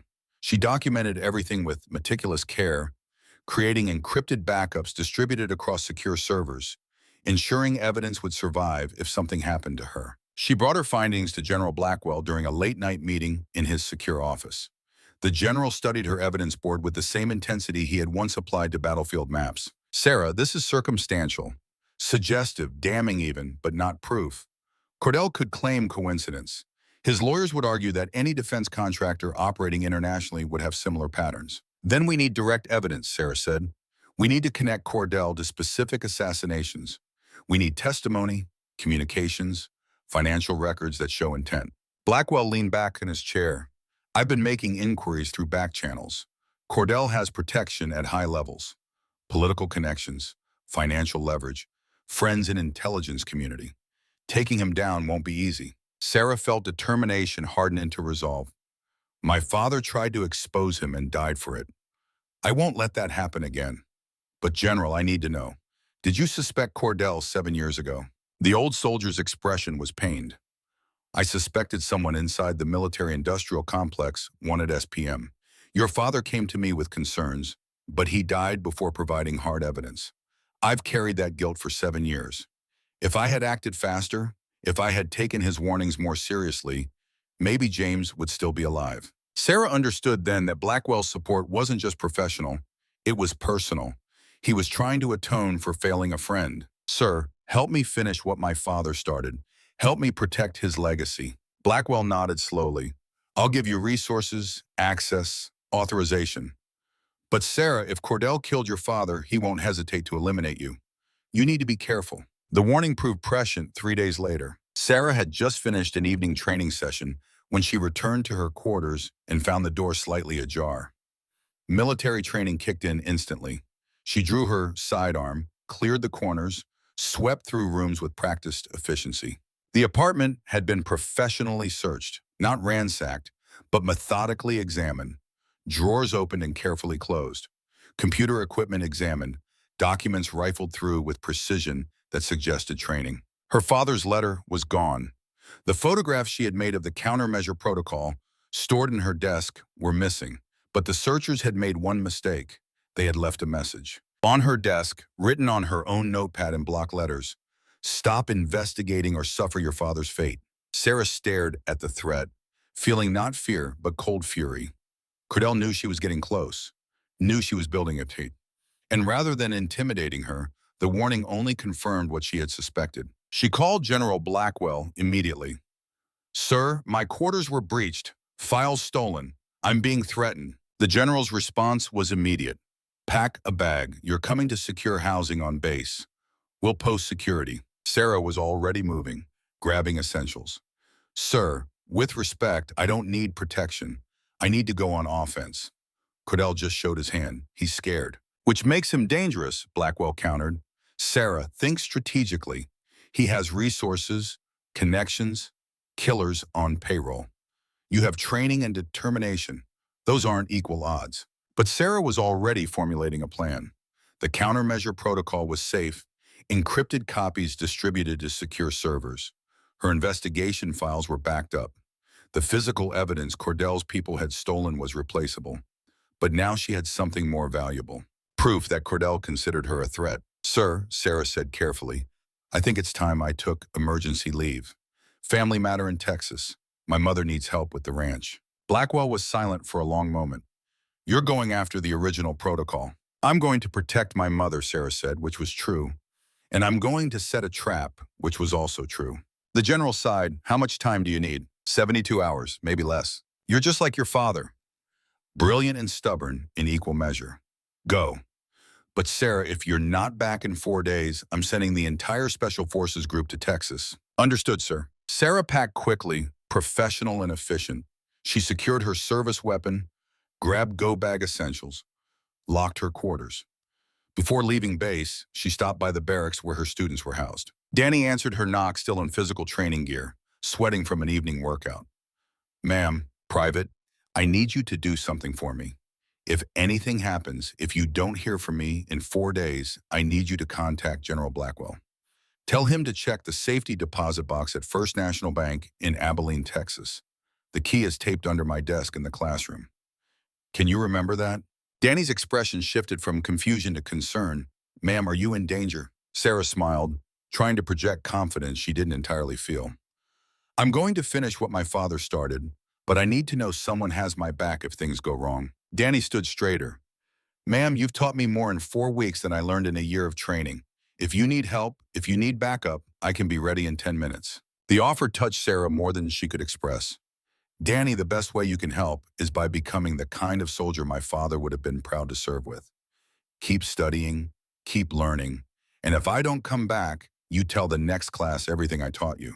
They shook hands, soldier to soldier, both understanding that some missions couldn't include backup, that some battles had to be fought alone. Sarah drove through the North Carolina night, pushing the rental car hard, heading west toward Texas in answers. She called her mother from a rest stop in Tennessee. Mom, I need you to leave the ranch. Pack a bag and go stay with Aunt Linda in Dallas. Don't argue, just do it. Helen's voice was sharp with alarm. Sarah, what's happening? The people who killed Dad know I'm investigating. They broke into my quarters at Bragg. They're coming for the protocol. Then give it to them, Helen said desperately. Let them have it. Your father's dead. I won't lose you too. Sarah felt tears threaten, but pushed them back. Mom, if I give them the protocol, Dad died for nothing. His techniques get weaponized, more people die, and his legacy becomes exactly what he feared. I can't let that happen. Helen was crying now. Sarah, please, please don't do this. Mom, I love you. I need you safe. Go to Dallas. I'll call when it's over. She ended the call before her mother could argue further, before her own resolve could weaken. The highway stretched ahead, endless and dark, leading toward confrontation that had been 7 years in the making. Sarah drove through the night, fueled by coffee and determination, thinking about her father's final letter, about the phantom legacy she carried, about the choice between safety and justice. Her phone rang as she crossed into Arkansas. Unknown number. She almost didn't answer, but training told her to gather intelligence whenever possible. Ms. Jennings, a smooth voice said, My name is Richard Cordell. I believe we have matters to discuss. Sarah's hand tightened on the steering wheel. I know who you are. I know what you did. Cordell chuckled, and the sound carried no warmth. You have your father's tenacity. James was equally stubborn, equally convinced of his moral superiority. It made him dangerous. You killed him. I eliminated a problem. Cordell's voice hardened. Your father refused to understand that SPM represents billions in military contracts, strategic advantages, capabilities that could reshape modern warfare. He wanted to give it away, make it public, destroy its value through transparency. That couldn't be allowed. Sarah felt rage wash through her system, hot and demanding. You murdered a good man for money. I removed an obstacle to progress, Cordell corrected, and now you're creating the same problem. You're investigating, asking questions, building cases. Very admirable, very futile. Ms. Jennings, I'm offering you the same choice I offered your father. Partnership or elimination? Sarah laughed, bitter and cold. You think I would work with you. I think you're intelligent enough to recognize reality, Cordell said. You have something I want, the countermeasure protocol. I have resources you can't imagine, money, protection, opportunities. Work with me, and you'll be wealthy beyond your mother's wildest dreams. Refuse, and you'll suffer an unfortunate accident, just like dear old Dad. Sarah pulled onto the shoulder of the highway, needing to focus completely on this conversation. You're admitting to murder. You know I'm recording this. Record whatever you like, Cordell said dismissively. I have lawyers who could convince a jury that the moon landing was faked. Your evidence means nothing without political will to prosecute, and I've purchased enough politicians to ensure that will never exist. Then why are you calling? Because I'm offering you the easy way. Cordell's voice dropped, becoming almost gentle. Sarah, I knew your father. He was brilliant but stubborn. Don't make his mistakes. The protocol contains methods to detect SPM usage. That threatens my business model. I need it. You can either give it to me willingly and profit, or I take it forcibly and you end up in a grave next to James. Sarah made her decision in that moment. Not the decision Cordell expected, but the one her father would have wanted. Mr. Cordell, I'm going to do exactly what my father planned. I'm going to expose your assassinations, your corruption, your murder, and I'm going to make sure SPM can never be weaponized the way you've weaponized it. Cordell sighed. Then you've chosen death. Unfortunate. You would have been a valuable asset. The line went dead. Sarah sat on the shoulder of the highway, trucks roaring past in the darkness, and felt fear try to grip her heart. Cordell had killers on payroll, professional mercenaries who had eliminated targets in 8 countries. She was driving toward a confrontation where she would be outnumbered, outgunned, facing people who had no moral constraints. But she was also James Jennings's daughter, trained in techniques that made her the most dangerous precision marksman in the United States military, armed with knowledge that could expose conspiracies spanning years, and motivated by something stronger than greed or fear. Justice for the father she had loved. Sarah pulled back onto the highway, accelerating toward Texas, toward the ranch where her father had died, toward the showdown that would determine whether his legacy lived or died with her. The Phantom's daughter was going to war, and this time the Phantom's techniques wouldn't be used for demolition or assassination. They would be used for truth. Sarah crossed into Texas as the sun climbed toward its zenith, the landscape transforming from Arkansas green to the austere beauty of West Texas scrubland.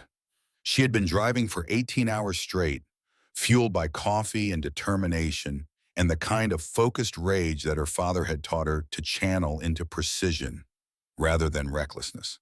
The highway stretched ahead like a ribbon of heat, shimmer, and purpose, leading her toward confrontation that had been 7 years in the making. Her phone had been silent since Cordell's call. No threats, no warnings, just the kind of quiet that preceded violence. The stillness before storms that soldiers learn to recognize through survival rather than instruction. Sarah knew what the silence meant. Cordell's mercenaries were already moving, already positioning themselves, already preparing for the assault that would come as inevitably as nightfall. The ranch appeared on the horizon exactly as she remembered it from 1,000 childhood memories. 200 acres of land that her grandfather had worked, that her father had loved, that her mother had maintained through 7 years of widowhood like a shrine to the man they had both lost. The main house stood weathered but proud, its white paint faded by sun and wind, its porch still hosting the rocking chair where James had spent evenings cleaning weapons and contemplating the mathematics of precision. But it was the workshop that drew Sarah's attention. The metal building where her father had revolutionized warfare, where a teenage girl had learned that physics could save lives, where James Jennings had spent his final days documenting evidence that would cost him everything. The workshop's door stood open, and Sarah saw her mother's truck parked beside it despite her explicit instructions to leave for Dallas. Helen Jennings stood in the workshop doorway, arms crossed, expression defiant. Sarah parked and approached with the kind of controlled urgency that combat had taught her. "Mom, I told you to go to Aunt Linda's. Why are you still here?" Helen's voice was steady, carrying none of the fear Sarah expected. "Because this is my home. Because your father died protecting what's in this building. Because I'm done running from the people who took him from us." Sarah felt frustration war with admiration. "Mom, Cordell's sending killers, professional mercenaries. This isn't safe." Helen gestured toward the workshop. "Then we'd better get prepared. Your father didn't just build this place for training. He designed it with the countermeasure principles. This building is a fortress if we know how to use it." Sarah looked at the workshop with fresh understanding. Her father had applied SPM defensive theory to his own sanctuary, creating a structure that appeared ordinary but contained hidden reinforcements, calculated angles, strategic vulnerabilities that could be exploited or protected depending on who controlled the space. The workshop wasn't just where James had worked, it was his final lesson in applied physics. "Show me," Sarah said. Mother and daughter spent the next 2 hours studying the workshop's construction with the intensity James had brought to every structural analysis. Helen revealed modifications her husband had made over the years. Reinforced walls disguised as standard insulation, support beams positioned to allow controlled collapse of specific sections while maintaining integrity of the core structure, windows placed at angles that created defensive firing positions while limiting enemy lines of sight. "Your father told me once," Helen said, running her hand along a support column, "that the best defense wasn't impenetrable walls. It was understanding exactly how your walls could fail and controlling that failure. He said this building could withstand anything short of direct artillery, and if it ever came to that, he wanted you to know how to use the collapse itself as a weapon. Sarah felt her father's presence like a warmth in the cold metal building. He had been preparing for this confrontation even before he knew it would come, building safeguards into the very structure where he worked, creating one final gift for the daughter he knew would someday need it. They moved James's original countermeasure protocol notebook from the gun safe to a waterproof container that Helen had prepared. Inside the same container, Sarah found something that made her breath catch.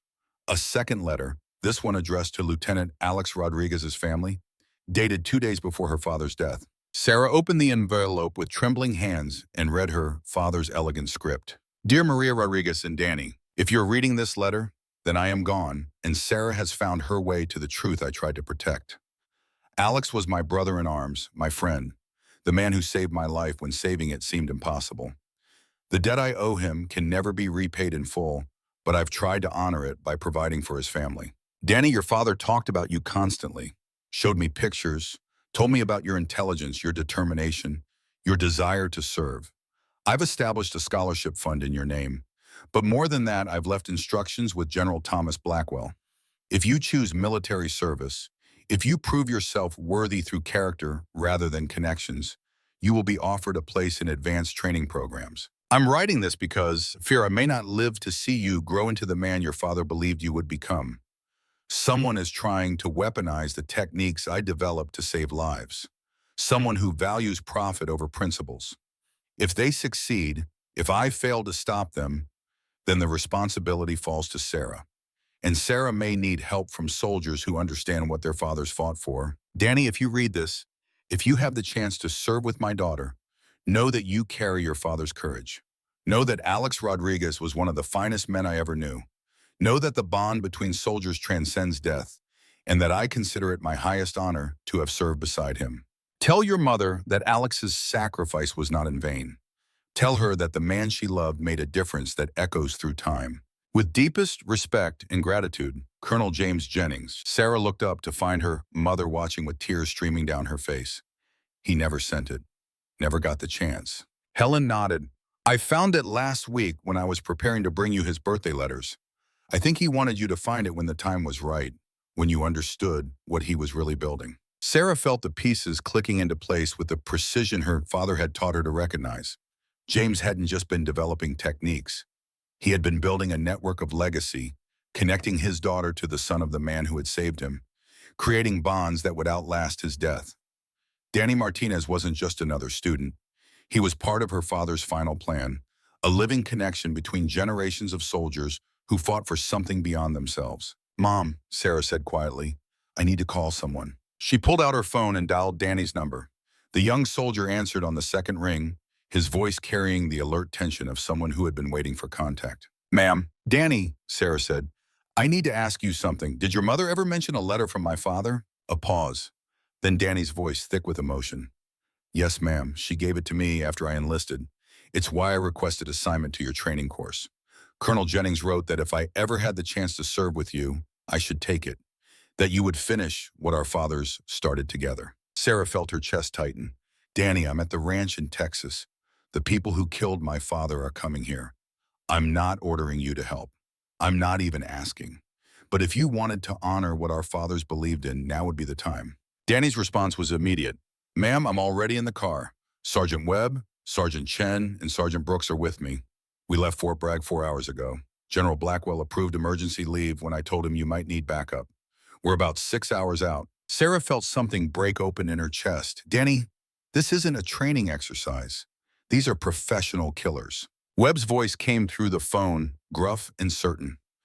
Captain, you taught us that SPM isn't just about shooting. It's about solving impossible problems through understanding. We understand what you're facing. We understand what your father died fighting, and we're not letting you face it alone. Chen's voice followed.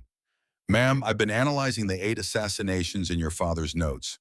I can identify Cordell's techniques. If we survive this, I can help you prove what he's done. Brooks spoke last, his usual arrogance replaced by something harder. Captain, you said precision is about knowing when to shoot and why. I know why. These bastards killed a good man.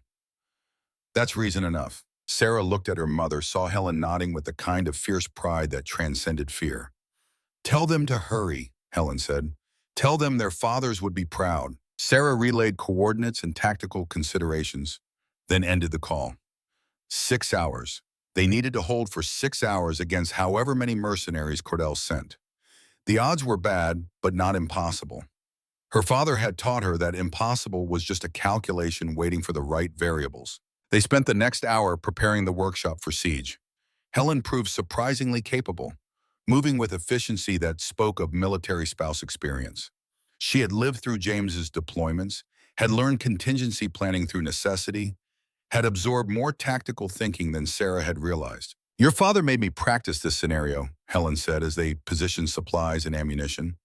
2 years before he died, he walked me through defensive protocols, said it was just preparation, just in case. I thought he was being paranoid. Now I understand he was being prescient. They fortified the workshop using principles James had built into its design, reinforced the main entrance while creating firing positions that offered protection and angles, staged ammunition and supplies in locations that would remain accessible even if sections of the building were compromised, established fallback positions and communication protocols. As they worked, Sarah noticed details her father had incorporated. Structural supports positioned to allow specific collapse patterns.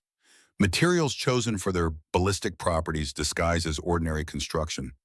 The workshop wasn't just defensible, it was a three-dimensional tactical problem that James had solved years before it became necessary. The sun was setting when Sarah's phone rang.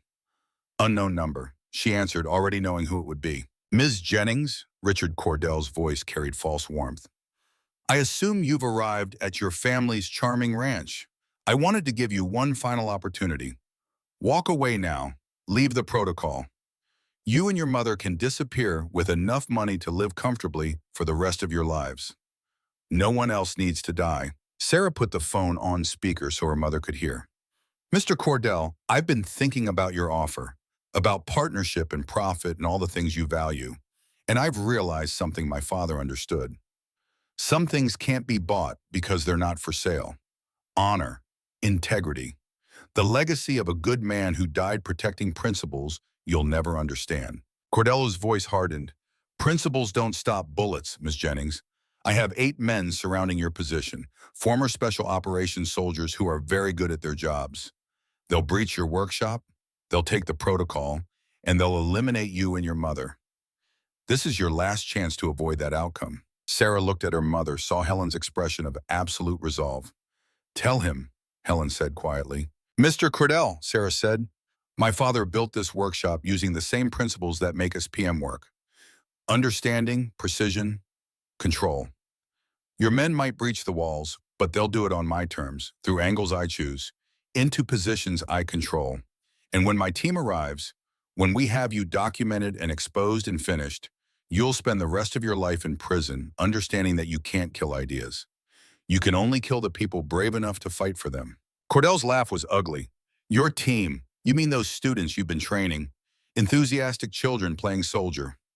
Ms. Jennings, my men are professionals, combat veterans, killers who have eliminated targets in 8 countries. Your students won't make it past the property line. Then I guess we'll see whose training is better, Sarah said, and ended the call. Helen moved to the window, scanning the darkening landscape.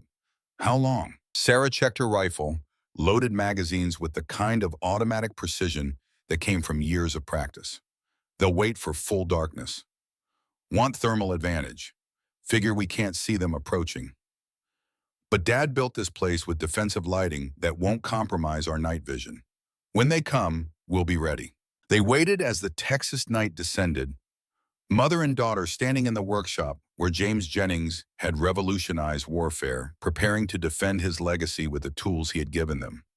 Sarah felt her father's presence stronger than ever, heard his voice in her memory explaining that the hardest battles weren't won through superior firepower, but through superior understanding. The attack came at midnight with the kind of professional coordination that confirmed Cordell's claims about his mercenaries' capabilities. 8 men approaching from multiple vectors, using terrain and darkness for concealment, moving with the efficiency of operators who had conducted hundreds of similar assaults. But Sarah had anticipated their approach because her father had taught her to think like the enemy. She activated the defensive lighting system James had installed, powerful floods positioned to illuminate approach vectors while leaving the workshop interior in protective darkness. The mercenaries were suddenly exposed, their night vision compromised, their tactical advantage eliminated. Sarah took the first shot through a firing port her father had positioned for exactly this scenario. 800 meters, moving target, wind from the southeast at 6 miles per hour. She exhaled, squeezed the trigger with the kind of gentle pressure James had drilled into muscle memory, and watched through her scope as the lead mercenary went down with a leg wound. Non-lethal, disabling. Her father had taught her that killing should always be the last resort. The mercenaries scattered, seeking cover, adapting to the changed tactical situation.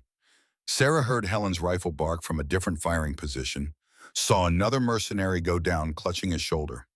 Her mother was shooting with surprising competence, placing shots with the kind of precision that spoke of practice Sarah hadn't known about. "You've been training," Sarah called across the workshop. Helen's voice was grim.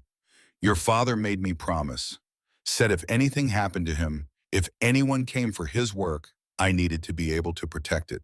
We spent 2 years doing tactical drills. I hated every minute. Now I understand why he insisted." The mercenaries regrouped, their assault now cautious rather than confident. They had expected easy targets, frightened civilians, quick victory. Instead, they faced prepared defenders using terrain and structure to maximum advantage.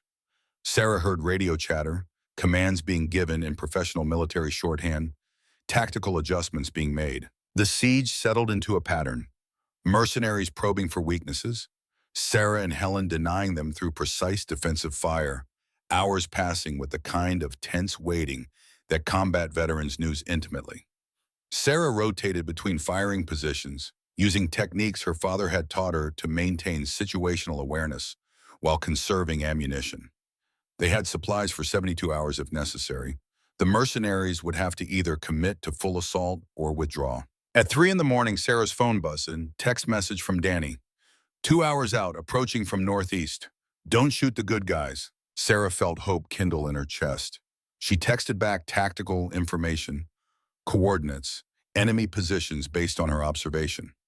Danny responded with confirmation and a plan that showed genuine understanding of SPM principles. The students were going to use the ranch's terrain against the mercenaries, creating a tactical vice that would trap Cordell's men between two forces. But before Danny's team could arrive, the situation escalated. A voice called from outside the workshop, amplified and carrying command authority. "Ms. Jennings, I'm Kurt Voss. I'm commanding the security elements surrounding your position. Your defensive tactics have been impressive, but ultimately futile. We have shaped charges sufficient to breach your walls. We have thermal imaging to track your movements. We have patience and supplies to outlast you. Surrender the protocol and your lives will be spared." Sarah recognized the name. Kurt Voss, former Delta Force, discharged under circumstances suggesting moral flexibility. 45 years old, decorated combat veteran, exactly the kind of professional her father had worried about. Men with skills but without principles. Warriors without causes beyond paychecks. "Mr. Voss," Sarah called back, "I know your service record. Distinguished career, multiple valor awards. You were a good soldier once. Why are you working for a man who murders for profit?" Silence. Then Voss's voice carrying something unexpected. "Respect, maybe? Or regret? Ms. Jennings, I'm being paid to do a job. Personal feelings don't enter into it." "My father was murdered by Richard Cordell," Sarah said, her voice carrying across the Texas night. "Killed because he tried to stop the weaponization of techniques meant to save lives. You're helping the man who destroyed a family, who corrupted military innovation for money. Is that the soldier you wanted to be when you took your oath?" More silence. Sarah sensed hesitation, doubt creeping into the tactical equation. Voss was a professional, but professionals had consciences. Warriors had codes. Even mercenaries sometimes remembered the principles they had once served. Then a new voice shattered the standoff. Richard Cordell himself, speaking from somewhere beyond the defensive perimeter. "Very touching, Ms. Jennings. Appeals to honor and integrity. But Kurt understands reality better than your father did. In the real world, techniques have value measured in dollars, not principles. In the real world, the people who control precision control power. Your father refused to accept that. He died poor and principled. You can die the same way, or you can live wealthy and wise. Sarah felt rage surge through her system, hot and demanding. You killed him yourself or ordered it done. Cordell's voice carried casual cruelty. Does it matter? James Jennings was an obstacle to progress. I removed him. Just as I'll remove you if you force me to. But Sarah, I'm offering you one final choice. Step outside with the protocol. Your mother goes free. You go free. Everyone walks away from this. Helen spoke from her position across the workshop, her voice carrying steel that Sarah had never heard before. My husband died protecting something bigger than money. My daughter is honoring his sacrifice by finishing what he started. Mr. Cordell, you can go straight to hell. Sarah felt pride bloom in her chest. Her mother had spent 7 years angry at the military, at James's choices, at the service that had taken him. But in this moment, Helen Jennings was a warrior's widow defending a warrior's legacy with the same courage her husband had shown. Cordell sighed theatrically. Then we do this the hard way. Kurt, breach the structure, full assault, retrieve the protocol and eliminate both targets. Sarah heard the tactical shuffling outside, mercenaries positioning for final assault, shaped charges being prepared to blow through walls her father had reinforced. She checked her watch. 90 minutes until Danny's team arrived. 90 minutes to hold against professional assault by operators who had every advantage except one: understanding. The workshop itself was her weapon. Her father had designed it that way. Sarah activated systems James had built into the structure, defensive measures disguised as ordinary electrical and ventilation equipment, lights positioned to blind attackers, sound systems that would disorient, structural weak points that could be triggered to create controlled collapses that would trap without killing. The first shaped charge detonated against the western wall with a concussion that shook the entire building. But the wall held because James had anticipated this exact scenario, had reinforced with materials that absorbed explosive force while maintaining integrity. The blast created a hole, yes, but not the breach the mercenaries expected. Instead, the explosion triggered a partial collapse of external framing that showered attackers with debris while leaving the inner wall intact. Sarah heard cursing from outside, tactical adjustments being called. The mercenaries were learning that this wasn't a standard target, that the building itself was fighting back through principles of applied physics rather than active defenses. Second shaped charge, different wall, same result. Partial breach that created more problems for attackers than defenders. Sarah used the confusion to shift positions, fired through a new port, caught another mercenary with a shoulder wound that took him out of the fight without killing him. Helen maintained suppressing fire from her position, not trying for precision shots but keeping attackers' heads down, disrupting their coordination. The assault continued for 40 minutes, mercenaries probing and retreating, trying different approaches, burning through explosives and patience in equal measure.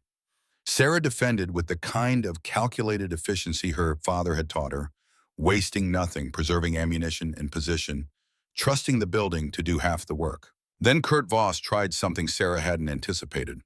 The mercenary leader personally approached under white flag, rifle slung, hands visible, walking into the defensive lights with the kind of courage that reminded Sarah why he had once been a decorated soldier. Ms. Jennings, Voss called, I'm requesting parley. No tricks, no tactical games, just professional to professional. Sarah covered him through her scope, finger alongside the trigger guard, weighing options. Her father had taught her that honor was reciprocal, that soldiers could find common ground even across battle lines. She made a decision that James would have approved. I'm listening, Mr. Voss. The mercenary stopped 50 meters from the workshop, close enough to talk without shouting, far enough to not present immediate threat. I've been doing this for 20 years, fought in 3 wars, conducted operations on 4 continents, seeing good men die for bad reasons and bad men profit from their sacrifice. Your father's death bothers me more than Cordell knows. Sarah felt her pulse quicken. Why? Because I knew James Jennings, served with him in Iraq. He trained me in advanced marksmanship when I was just a sergeant trying to become something better. Your father was the finest soldier I ever knew. When I learned he died in a training accident, I didn't believe it. When I learned Cordell was behind it, when he hired me for this operation, I told myself it was just business. But hearing you tonight, understanding what you're defending, I'm remembering who I used to be. Then walk away, Sarah said. Take your men and leave. Let this end without more bloodshed. Voss shook his head. Can't do that. I'm being paid. My men are counting on me. We have a contract. But Miss Jennings, I can give you something else. Time. Your student team is 90 minutes out. I know because we're tracking their approach. Cordell's getting impatient. He's talking about burning you out, using incendiaries. I can slow him down. Give you the time you need. Why would you help me? Voss's expression was pained. Because your father once told me that the hardest part of being a soldier wasn't the fighting. It was choosing what you fought for. I made bad choices, fought for money instead of meaning. But maybe I can make one good choice. For James, for the soldier I used to be. Before Sarah could respond, Cordell's voice cut through the night, sharp and suspicious. Kurt, what's taking so long? Breach the position or step aside and let me handle it. Voss turned toward where his employer waited beyond the perimeter. Mr. Cordell, the structure is more heavily fortified than we anticipated. I'm recommending we wait for daylight, maintain siege, preserve my men, rather than waste them on frontal assault. Cordell emerged from darkness into defensive light, and Sarah saw him clearly for the first time. 58 years old, hard and lean, wearing tactical gear that looked expensive and barely used. The face of a man who ordered violence but rarely experienced it personally. The expression of someone who had confused ruthlessness with strength. I'm not paying you to wait, Cordell snarled. I'm paying you to get results. Breach that building now or I'll find operators who will. Voss's voice carried warning. Sir, we've taken casualties, lost tactical surprise. The defender is using advanced techniques that suggest professional training. This isn't the easy operation you described. Cordell pulled a pistol, pointed it at Voss with casual menace. Then maybe you're not as professional as you claimed. Step aside, Kurt. I'll handle this personally. Sarah watched the tableau unfold with growing understanding. Cordell's desperation was showing. The careful criminal was becoming reckless. The man who killed from distance was willing to close with his target. That meant Sarah's defense was working, that her father's principles were defeating Cordell's profit motives. Voss raised his hands, backing away from his employer but not from the workshop. Mr. Cordell, you're making a mistake. That building is designed to resist assault. Going in personally won't change the tactical situation. Watch me, Cordell said, and gestured to the remaining mercenaries. All of you, full assault, now. Anyone who refuses is fired and left in Texas to find their own way home. Sarah saw the mercenaries exchange glances, saw doubt and calculation in their expressions. They were professionals being ordered into bad tactics by an amateur who happened to sign their checks. But money was money, and contracts were contracts. The mercenaries began moving toward assault positions. Then headlights splitted the darkness from the northeast. Multiple vehicles approaching fast, tactical, and purposeful. Danny's team had arrived early, had pushed their vehicles beyond safe speeds, had decided that risk was preferable to arriving too late. Sarah felt hope surge through her chest even as she maintained her defensive position. Her students were here. Her father's legacy was coming to defend itself. The mercenaries froze, caught between the building they were assaulting and new threats approaching from their rear. Voss shouted tactical commands, trying to reposition his forces for two-front defense, but the geometry worked against him. The mercenaries were exposed, caught in killing ground between the workshop and Danny's approaching team. Cordell's expression shifted from arrogance to something approaching panic. Who the hell is that? Sarah allowed herself a smile. That's my team, Mr. Cordell. 6 students who understand what their fathers fought for. Soldiers who believe in principles you can't buy. And they're about to teach you a lesson in applied physics. The vehicles roared to a stop at tactical distance, doors opening, 4 figures emerging with weapons ready and discipline evident. Danny Martinez, Marcus Webb, Lisa Chen, Tyler Brooks. Sarah's students. Her father's legacy made manifest in a new generation of warriors who understood that precision could change the world. Webb's voice called across the darkness, steady and certain. Captain Jennings, this is Hammer 2. We're in position and ready to provide support. Sarah keyed her swaying, felt her father's pride mixing with her own. Hammer 2, this is Ghost. Maintain perimeter. Prevent escape but avoid lethal force unless absolutely necessary. These men are contractors following orders. Our real target is the man giving those orders. Danny's voice followed. Ghost, this is Scout. We've got thermal imaging on 8 hostiles, plus 1 civilian. Civilian is armed and positioned behind hostile line. Recommend we establish overwatch and negotiate from strength. Sarah felt pride in her students' tactical thinking. They weren't charging in with guns blazing. They were establishing dominant position and offering alternatives to bloodshed, exactly what her father would have taught them. Cordell's panic evolved into rage. He grabbed the nearest mercenary, used the man as human shield, pressed his pistol against the operator's head. Everyone stands down or this man dies. Then I burn that building with both women inside.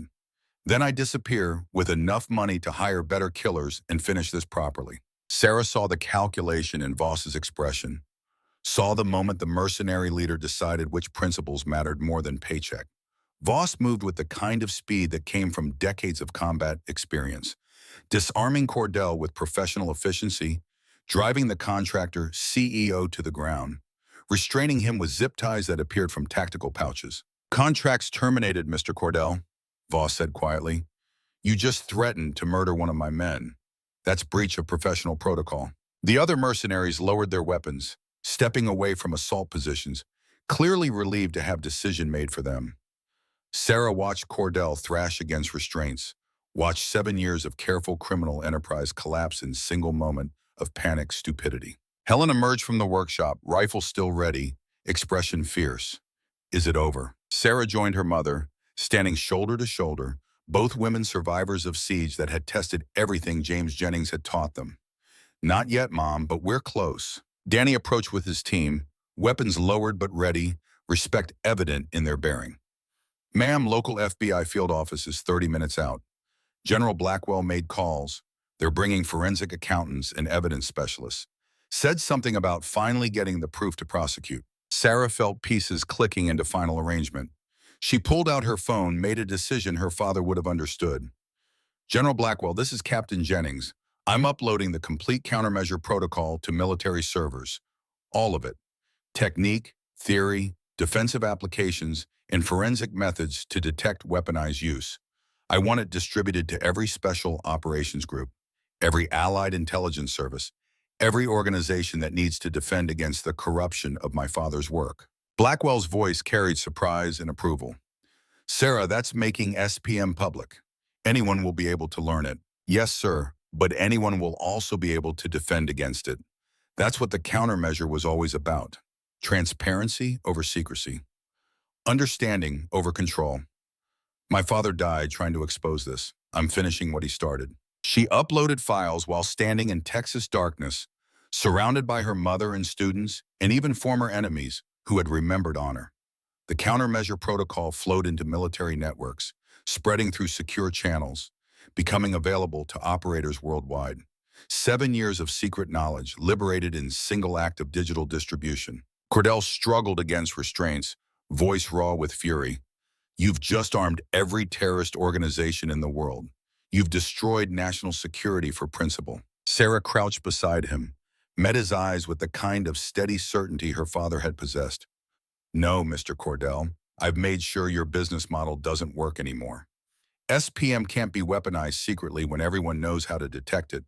The 8 assassinations you conducted, the murders you thought were untraceable, they're now identifiable through forensic methods my father developed.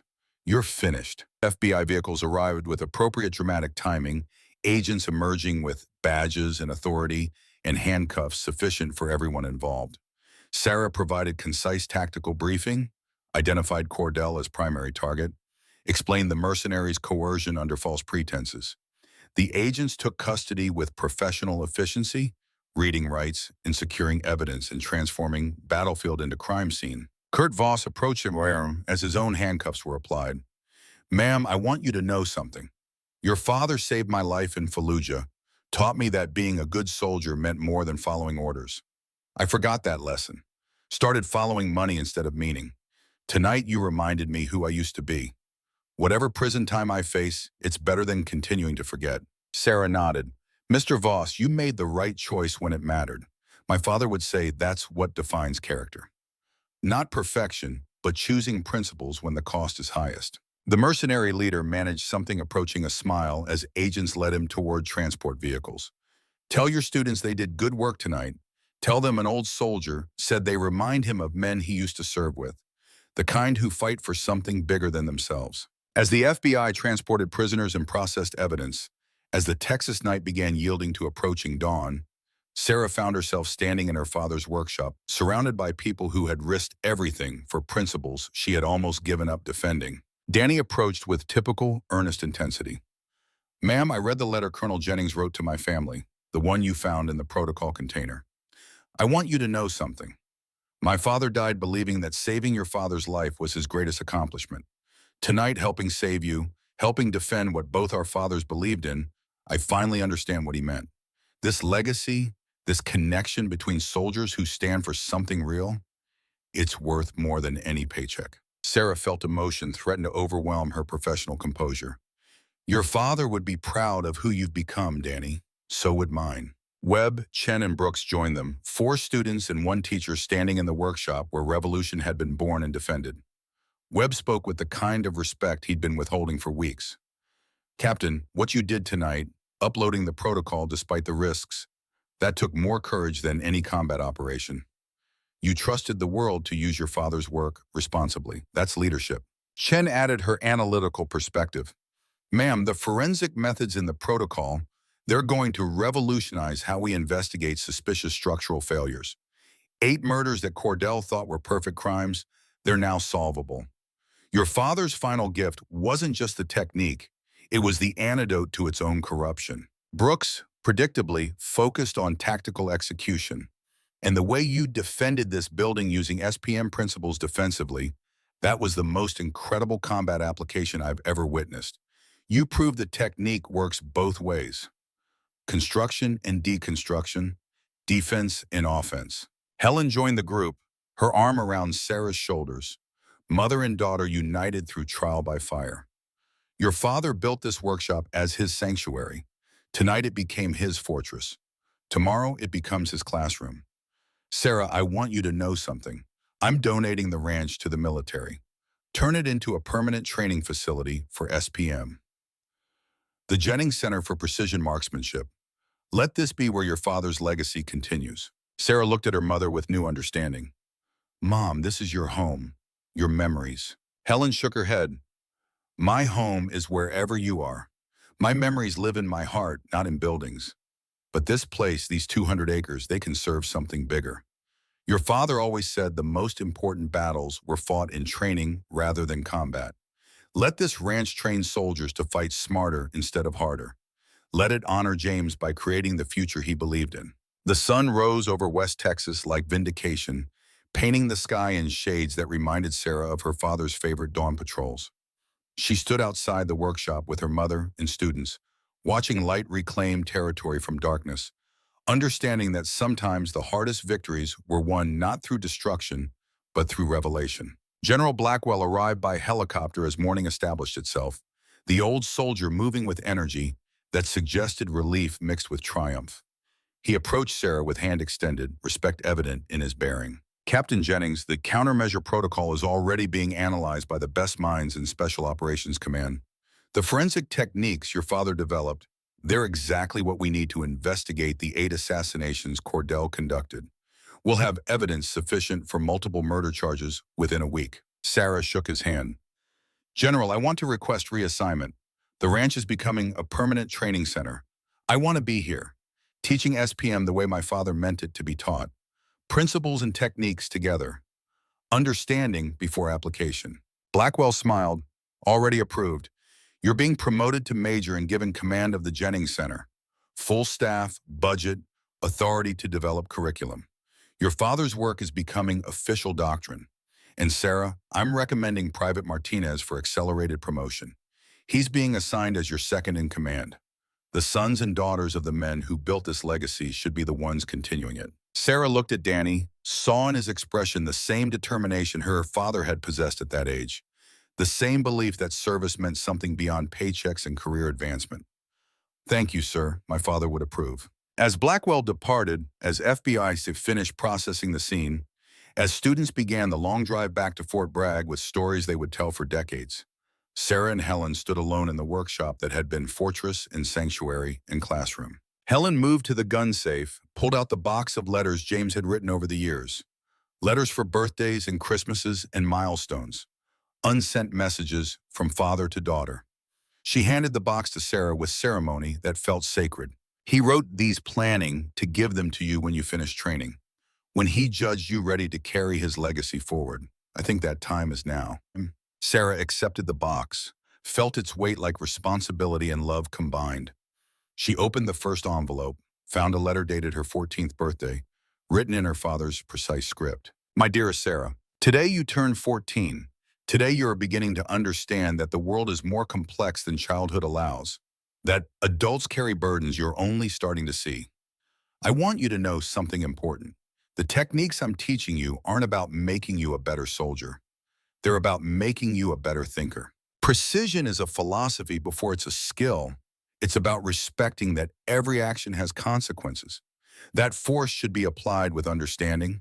That power without wisdom is just destruction in better packaging. I'm teaching you SPM because I believe you have the character to use it responsibly. Not because you're my daughter, though that helps, but because you ask why, for you ask how. Because you care about consequences beyond immediate results. Because you understand that the hardest shot isn't the one that hits the target. It's the one that achieves the objective without unnecessary harm. I love you more than technique or legacy or reputation. You are my greatest work. Not the marksmanship I'll teach you, not the tactics I'll share. You, the person you're becoming, the woman you'll grow into, the leader you already are. Happy birthday, baby girl. 14 years of watching you become yourself. Best mission I ever accepted. Always, Dad. Sarah read through tears that wouldn't stop, feeling her father's presence stronger than ever. Understanding that James Jennings had been preparing her not just for combat, but for exactly this moment. The moment when legacy became responsibility, when techniques became philosophy, when a daughter finished what her father started. Helen read over her shoulder, both women crying and laughing in equal measure. He knew, Helen whispered. He knew you would be here someday, defending his work, continuing his mission. He prepared you for everything. Sarah carefully returned the letter to its envelope, knowing she would read the rest over time, savoring each message from beyond the grave. Mom, I think Dad's final gift wasn't the countermeasure protocol. It wasn't SPM, it was faith. Faith that the principles he believed in would outlast him. Faith that his daughter would choose integrity over expedience. Faith that truth eventually wins. They stood in morning light streaming through workshop windows, surrounded by the tools James had used to revolutionize warfare, holding the words he had written to bridge death itself. Outside, the Texas landscape stretched toward horizons that had witnessed generations of Jennings family history. Inside, two women who had survived grief and siege and revelation prepared to transform loss into legacy. The Phantom's daughter had won her father's final battle, and in winning, she had ensured that James Jennings's true legacy would live not in classified archives or tactical manuals, but in principles that would guide soldiers for generations. Precision over force, understanding over destruction, wisdom over power. The hardest victories achieved through the softest applications of force. That was the Phantom's gift. That was the countermeasure that would protect his work forever. And that was the truth his daughter would teach until her own legacy passed to another generation of warriors who understood that the greatest weapon was a trained mind committed to saving lives rather than taking them. The sun climbed higher over West Texas, illuminating a workshop that would become a school, a battlefield that would become a training ground, a tragedy that would become triumph through the simple expedient of choosing principles over profit. James Phantom Jennings would have been proud. The halls of the United States Senate carried the weight of history in their marble columns and vaulted ceilings, in the portraits of legislators who had shaped nations and the flags representing states bound together through compromise and conviction. Sarah Jennings walked those halls 3 weeks after the Texas siege, her uniform pressed to perfection, her bearing reflecting 7 years of military discipline and a lifetime of her father's teaching. She was 28 years old, recently promoted to major, and about to testify before the Senate Armed Services Committee regarding events that had transformed classified techniques into public doctrine. General Thomas Blackwell walked beside her, the old soldier's presence both support and reminder that she represented something larger than personal vindication. They're going to ask hard questions, he said quietly as they approached the committee room. Questions about national security, about making SPM public, about whether transparency serves our interests or endangers them. Sarah adjusted her uniform jacket, feeling the weight of her father's legacy settle on her shoulders like familiar armor. Sir, my father spent 15 years developing techniques to save lives. He died trying to prevent those techniques from being corrupted. If I have to defend transparency to people who value secrecy, I'll use the same argument he would have used. Truth is its own protection. The committee room was exactly as Sarah had seen in countless news broadcasts. Senators seated in tiered rows, their positions elevated to create physical manifestation of authority, cameras positioned to capture testimony for public consumption, audience members packed into available space with the kind of intense attention that suggested personal stakes in the proceedings. Sarah took her seat at the witness table, adjusted the microphone, and met the eyes of 15 senators who would decide whether she had served her country or endangered it. Senator Patricia Morrison gavelled the hearing to order. The committee chair was 68 years old, former Army nurse who had served during the Gulf War, decorated veteran whose experience gave her credibility on military matters. Her expression was stern, but not hostile, evaluating rather than condemning. Major Jennings, Senator Morrison began, her voice carrying the measured cadence of someone accustomed to being recorded for history. You stand before this committee having made a decision that has generated considerable controversy. You took classified military techniques developed by your late father, Colonel James Jennings, and released them into public domain without authorization from the Department of Defense, without consultation with the intelligence community, and without apparent regard for the national security implications of your actions. Before we hear your explanation, I want to make clear that this committee takes such matters with utmost seriousness. Sarah felt the weight of judgment in the chamber, felt cameras capturing every micro-expression for analysis by experts who would dissect her credibility frame by frame. She thought about her father standing in similar rooms, defending innovations that challenged conventional wisdom, arguing that precision could accomplish what power could not. James Jennings had taught her that the hardest testimony wasn't about facts, it was about principles. Senator Morrison, Sarah said, her voice steady despite the adrenaline singing through her system.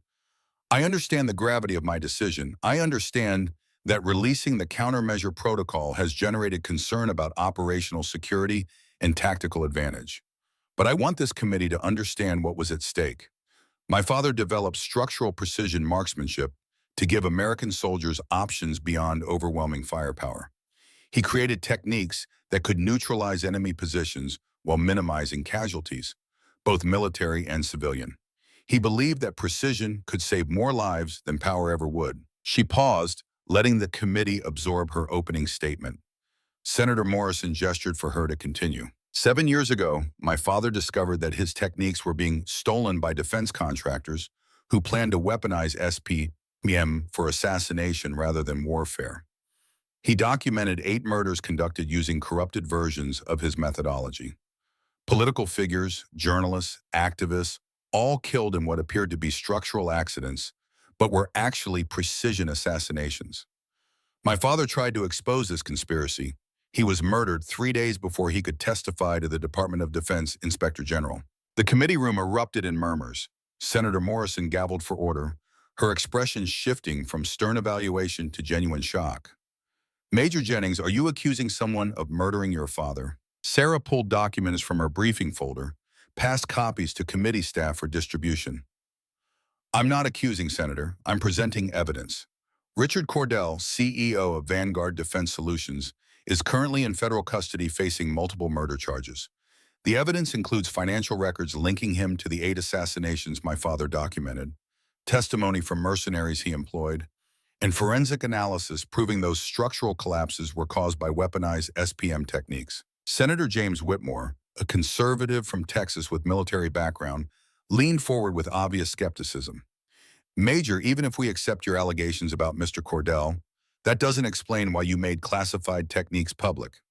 You could have presented this evidence to appropriate authorities through proper channels. Instead, you've armed potential adversaries with knowledge they can use against American interests. Sarah met his challenge directly. Senator Whitmore, with respect, proper channels failed my father.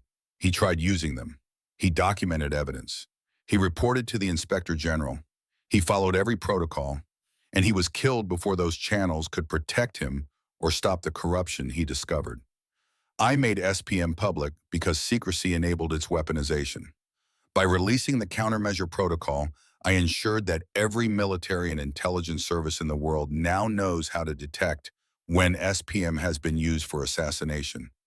I destroyed the business model that motivated my father's murder. Senator Morrison studied the documents her staff had distributed, her expression growing darker as she read. "These financial records, how did you obtain them?" General Blackwell spoke for the first time, his voice carrying decades of command authority. "Senator, I authorized Major Jennings' investigation through proper intelligence channels. The financial records were obtained through legal subpoenas following the incident at her family's ranch in Texas, where Mr. Cordell sent armed mercenaries to steal the countermeasure protocol and eliminate Major Jennings and her mother." The committee erupted again.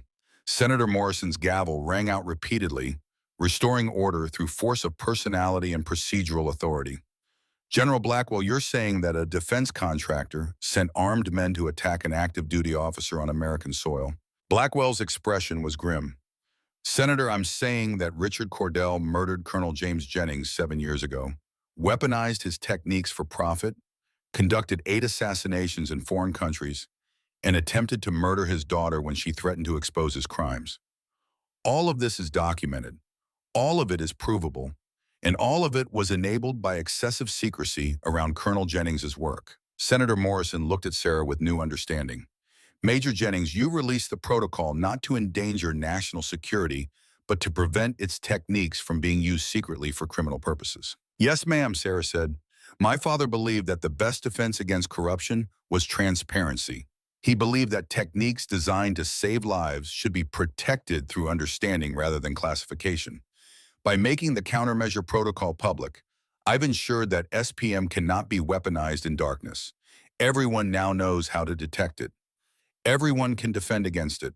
The 8 murders Cordell committed will be the last such murders because the technique is no longer invisible." Senator Whitmore wasn't finished. "But Major, you've also taught potential enemies how to use SPM. Terrorist organizations, hostile nations, anyone with access to the internet can now learn your father's techniques." Sarah had anticipated this argument because her father had addressed it years ago during classified briefings she had found in his files.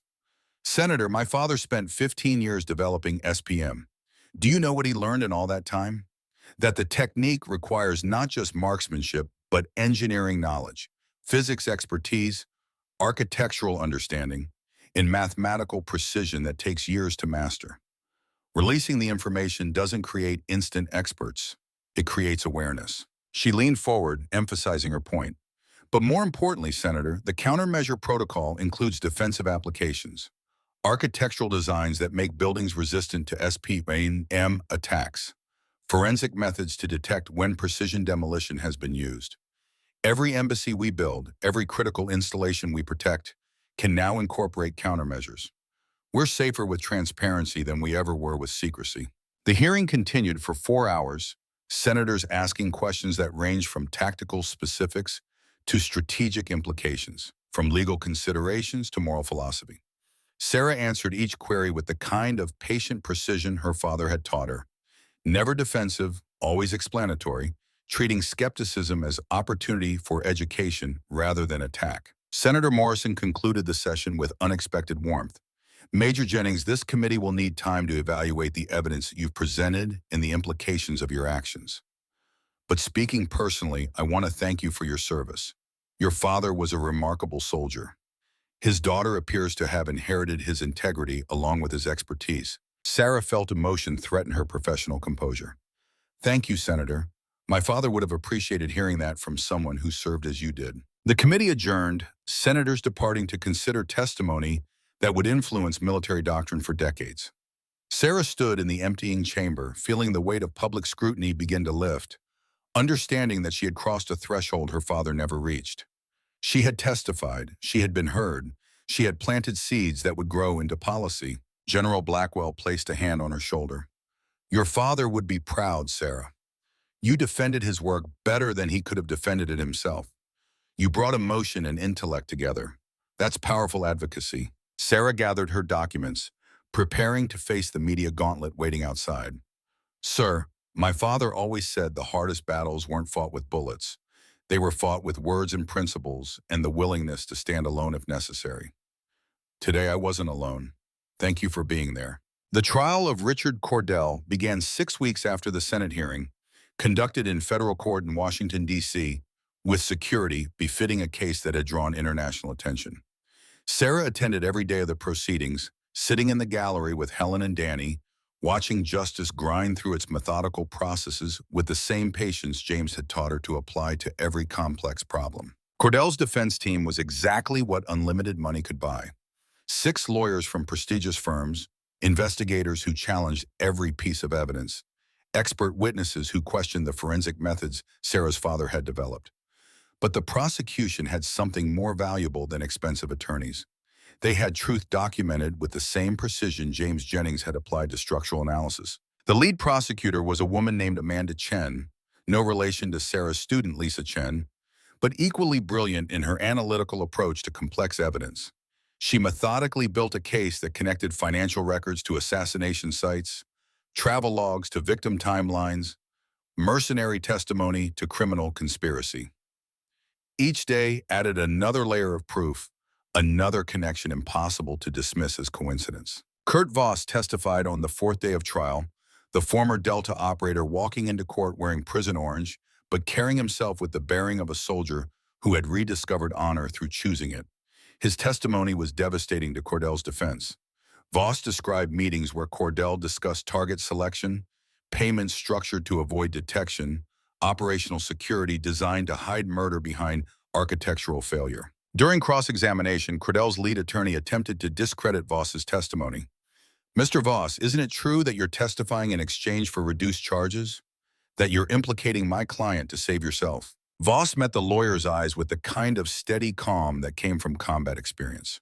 Sir, I'm testifying because I served with Colonel James Jennings in Iraq. He saved my life, taught me that being a good soldier meant more than following orders. I forgot that lesson when I started working for your client, started following money instead of meaning. My testimony isn't about reducing my sentence. It's about doing the right thing for once in the past 7 years. The courtroom fell silent. Even Cordell's lawyer seemed momentarily at a loss for follow-up questions. Voss's credibility came not from legal calculation, but from obvious remorse and determination to atone. Sarah testified on day 7, walking to the witness stand with the same composure she had shown before the Senate committee. Prosecutor Chen led her through gentle questioning that established timeline and evidence, allowed Sarah to explain SPM methodology in terms laypeople could understand, painted picture of devoted father and determined daughter, united by commitment to principles over profit. When Cordell's attorneys cross-examined, they attempted the strategy that had failed with Voss. They suggested Sarah was motivated by revenge rather than justice, that her testimony was emotional rather than factual, that grief had clouded her judgment. Sarah responded with her father's philosophy.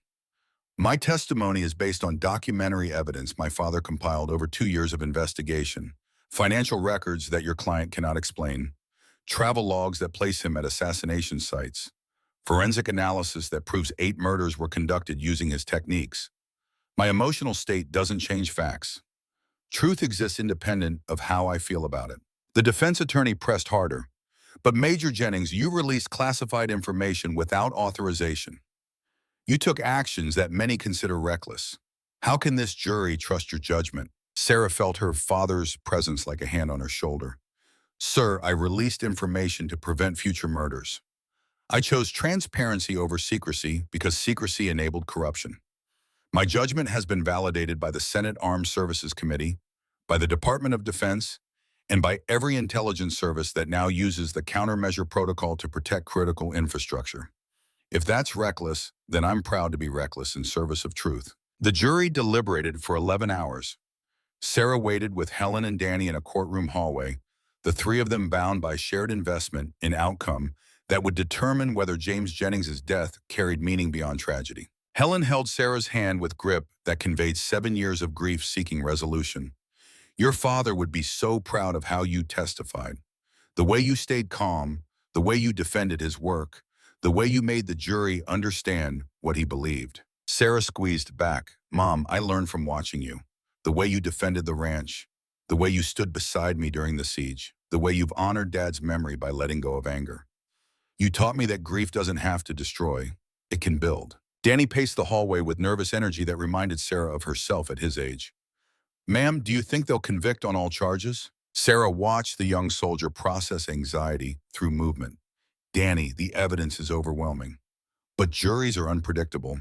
All we can do is trust the system and prepare for whatever comes. The bailiff emerged at 9 p.m. with summons back to court. The jury had reached verdict. Sarah walked into the courtroom feeling the weight of every person who had invested hope in this moment. Victims' families who deserved justice. Soldiers who needed to know that corruption faced consequences. Her mother, who had waited 7 years for this day. The jury foreman stood, paper trembling slightly in his hands. We, the jury, find the defendant, Richard Cordell, guilty on all counts of first-degree murder, guilty on all counts of conspiracy to commit murder, guilty on all counts of violating the Arms Export Control Act. Sarah heard Helen sob beside her, 7 years of grief finally finding outlet and vindication. She felt Danny's hand on her shoulder, the young soldier offering comfort born from understanding what legacy meant. She saw General Blackwell in the gallery, the old warrior's expression fierce with satisfaction. But most importantly, Sarah felt her father's absence transform into something approaching peace. James Jennings had died trying to stop Richard Cordell. His daughter had finished what he started. Justice had taken 7 years, but it had arrived with the precision her father would have appreciated. The judge scheduled sentencing for 2 weeks later. Sarah attended that proceeding as well, wanting to witness every moment of accountability. Cordell received 8 consecutive life sentences without possibility of parole, one for each murder he had orchestrated. The judge's final words carried weight that resonated beyond the courtroom. Mr. Cordell, you perverted military innovation designed to save lives into a tool for taking them. You murdered a decorated soldier who represented the best of American values. You corrupted techniques meant for defense into weapons for assassination. This court finds your crimes particularly heinous because you betrayed the very institutions you once served. You will spend the rest of your life contemplating that betrayal. Sarah watched Cordell being led away in chains, saw the man who had killed her father reduced to prisoner, who would die behind bars. She felt not triumph but quiet satisfaction, the kind that came from completing missions rather than celebrating victories. Her father had taught her that the goal was never revenge. It was resolution. The Jennings Center for Precision Marksmanship opened 4 months after Cordell's conviction, transforming the Texas ranch where James had lived and died into a permanent training facility for operators who would carry his legacy forward.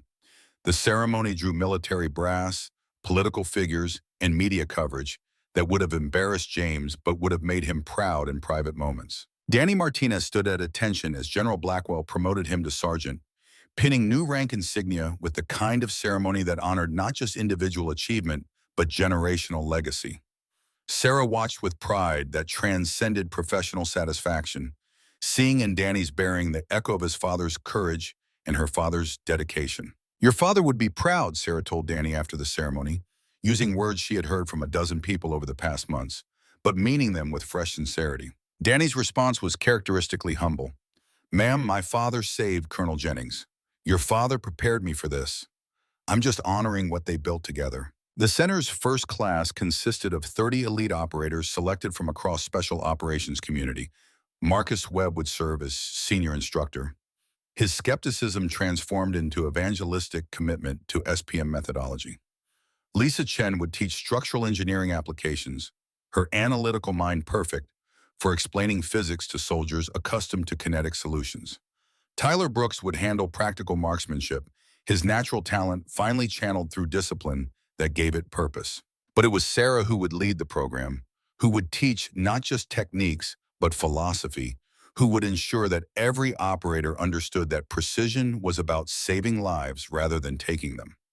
She stood before the first class on opening day, looking at faces eager and skeptical in equal measure, and spoke words her father had spoken to her a lifetime ago. Structural precision. Marksmanship isn't about being the best shooter. It's about understanding what you're really trying to accomplish. My father developed these techniques because he believed warfare could be expression of applied intelligence rather than applied violence. He believed that every problem had a solution if you were willing to think creatively enough. And he believed that the greatest weapon on any battlefield wasn't firepower or technology, but a trained mind committed to understanding. She paused, making eye contact with each student. Over the next 6 months, we're going to challenge everything you think you know about being a sniper. We're going to teach you engineering, physics, mathematics, and structural analysis. Some of you will struggle, some will excel, all of you will be changed. Because precision isn't just a skill, it's a philosophy. It's a way of seeing the world as solvable problems rather than impossible obstacles. Helen attended the opening ceremonies. Watching her daughter teach with the same patient intensity James had demonstrated, understanding finally that military service wasn't about destroying families, but about building legacies that transcended individual lives. After the first class, mother and daughter walked the ranch property together, two women transformed by loss into something stronger than grief. Your father used to walk these trails every evening, Helen said, following paths worn into red Texas dirt by decades of boots and contemplation. He said it helped him think, helped him process the violence he'd witnessed and find peace in the mathematics of precision. Sarah felt her father's presence in every mesquite tree and tumbled rock. I understand that now. The violence doesn't go away. You just learn to balance it with creation. Dad built something good. We're continuing that work. Helen stopped at the spot where James's ashes had been scattered years ago, a slight rise overlooking the workshop and the training ranges and the land that had witnessed generations of Jennings family history. Sarah, I need to tell you something. I was angry at your father for so long, angry that he chose military service over safety, angry that his principles cost him his life, angry that you followed his path despite my wishes. Sarah waited, understanding that her mother needed to speak words that had been building for 7 years. But watching you these past months, Helen continued, watching you testify and fight and teach, I finally understand what your father saw. He didn't choose service over family. He chose service as expression of family. Everything he did, every technique he developed, every principle he defended, it was all about making the world safer for you, for children like you, for soldiers like the ones you're teaching now. Helen turned to face her daughter, tears streaming freely. I'm sorry I was angry for so long. I'm sorry I made you feel like you had to choose between honoring your father and loving me. You've shown me that those aren't competing loyalties. They're complementary. You honor him by being exactly who he raised you to be. Mother and daughter embraced on the Texas hillside, healing wounds that had festered since the day military officers arrived to deliver news that would shatter their family. Sometimes redemption took years. Sometimes understanding arrived through tragedy. Sometimes love survived despite loss. 3 weeks after the center's opening, Sarah received unexpected visitors. A television crew from 60 Minutes, the legendary news program that had been chronicling American life for decades, wanted to interview her about SPM, about her father's legacy, about the journey from classified techniques to public doctrine. The interview took place in her father's workshop, surrounded by the tools James had used and the principles he had taught. The correspondent was a woman named Rebecca Walsh, veteran journalist whose questions came from genuine curiosity rather than gotcha mentality. Major Jennings, Walsh began, you've been called the Phantom's daughter by military circles. How does that title feel? Sarah considered the question carefully. My father wasn't a phantom. He was a man who believed precision could save lives. I'm not his shadow. I'm his legacy, carrying forward what he taught me. Every operator I train, every life saved through SPM, every principle upheld, that's him living on. Walsh glanced at her notes. You released classified information that many considered vital to national security. Some have called you a hero. Others have questioned your judgment. How do you respond to criticism? Sarah met the camera directly, speaking to viewers rather than interviewer. I respond the same way my father would have responded, by asking what we're really protecting. If we're protecting techniques through secrecy, we enable their corruption. If we protect them through understanding, we create defense through knowledge. My father died because secrecy allowed his work to be weaponized. Transparency prevents that corruption. The interview continued for 2 hours, covering everything from tactical specifics to philosophical foundations, from her father's death to Cordell's conviction, from Senate testimony to the future of precision warfare. Walsh's final question cut to emotional core. What would you say to your father now if you could? Sarah felt tears threaten, but refused to let them fall. I'd say mission accomplished, Dad. I'd say the legacy lives on.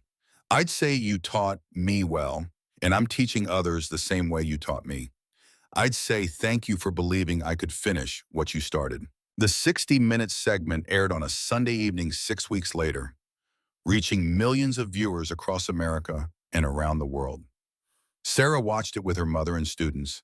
The group gathered in the ranch house living room that had once hosted James's evening planning sessions and now served as informal gathering space for the extended family of operators who had claimed the Jennings Center as home. The response was overwhelming. Messages from veterans who had served with James, from civilians who appreciated the emphasis on precision over power, from educators who wanted to incorporate SPM philosophy into engineering curricula. But the message that moved Sarah most deeply came from a soldier she had never met. Major Jennings, the email began, "My name is Captain Jennifer Rodriguez. I'm the younger sister of Lieutenant Alex Rodriguez, the man who saved your father's life in Fallujah. I'm writing because my family wanted you to know something. When my brother was dying from cancer caused by burn pit exposure, when he knew he had months rather than years, he made me promise to tell your father something.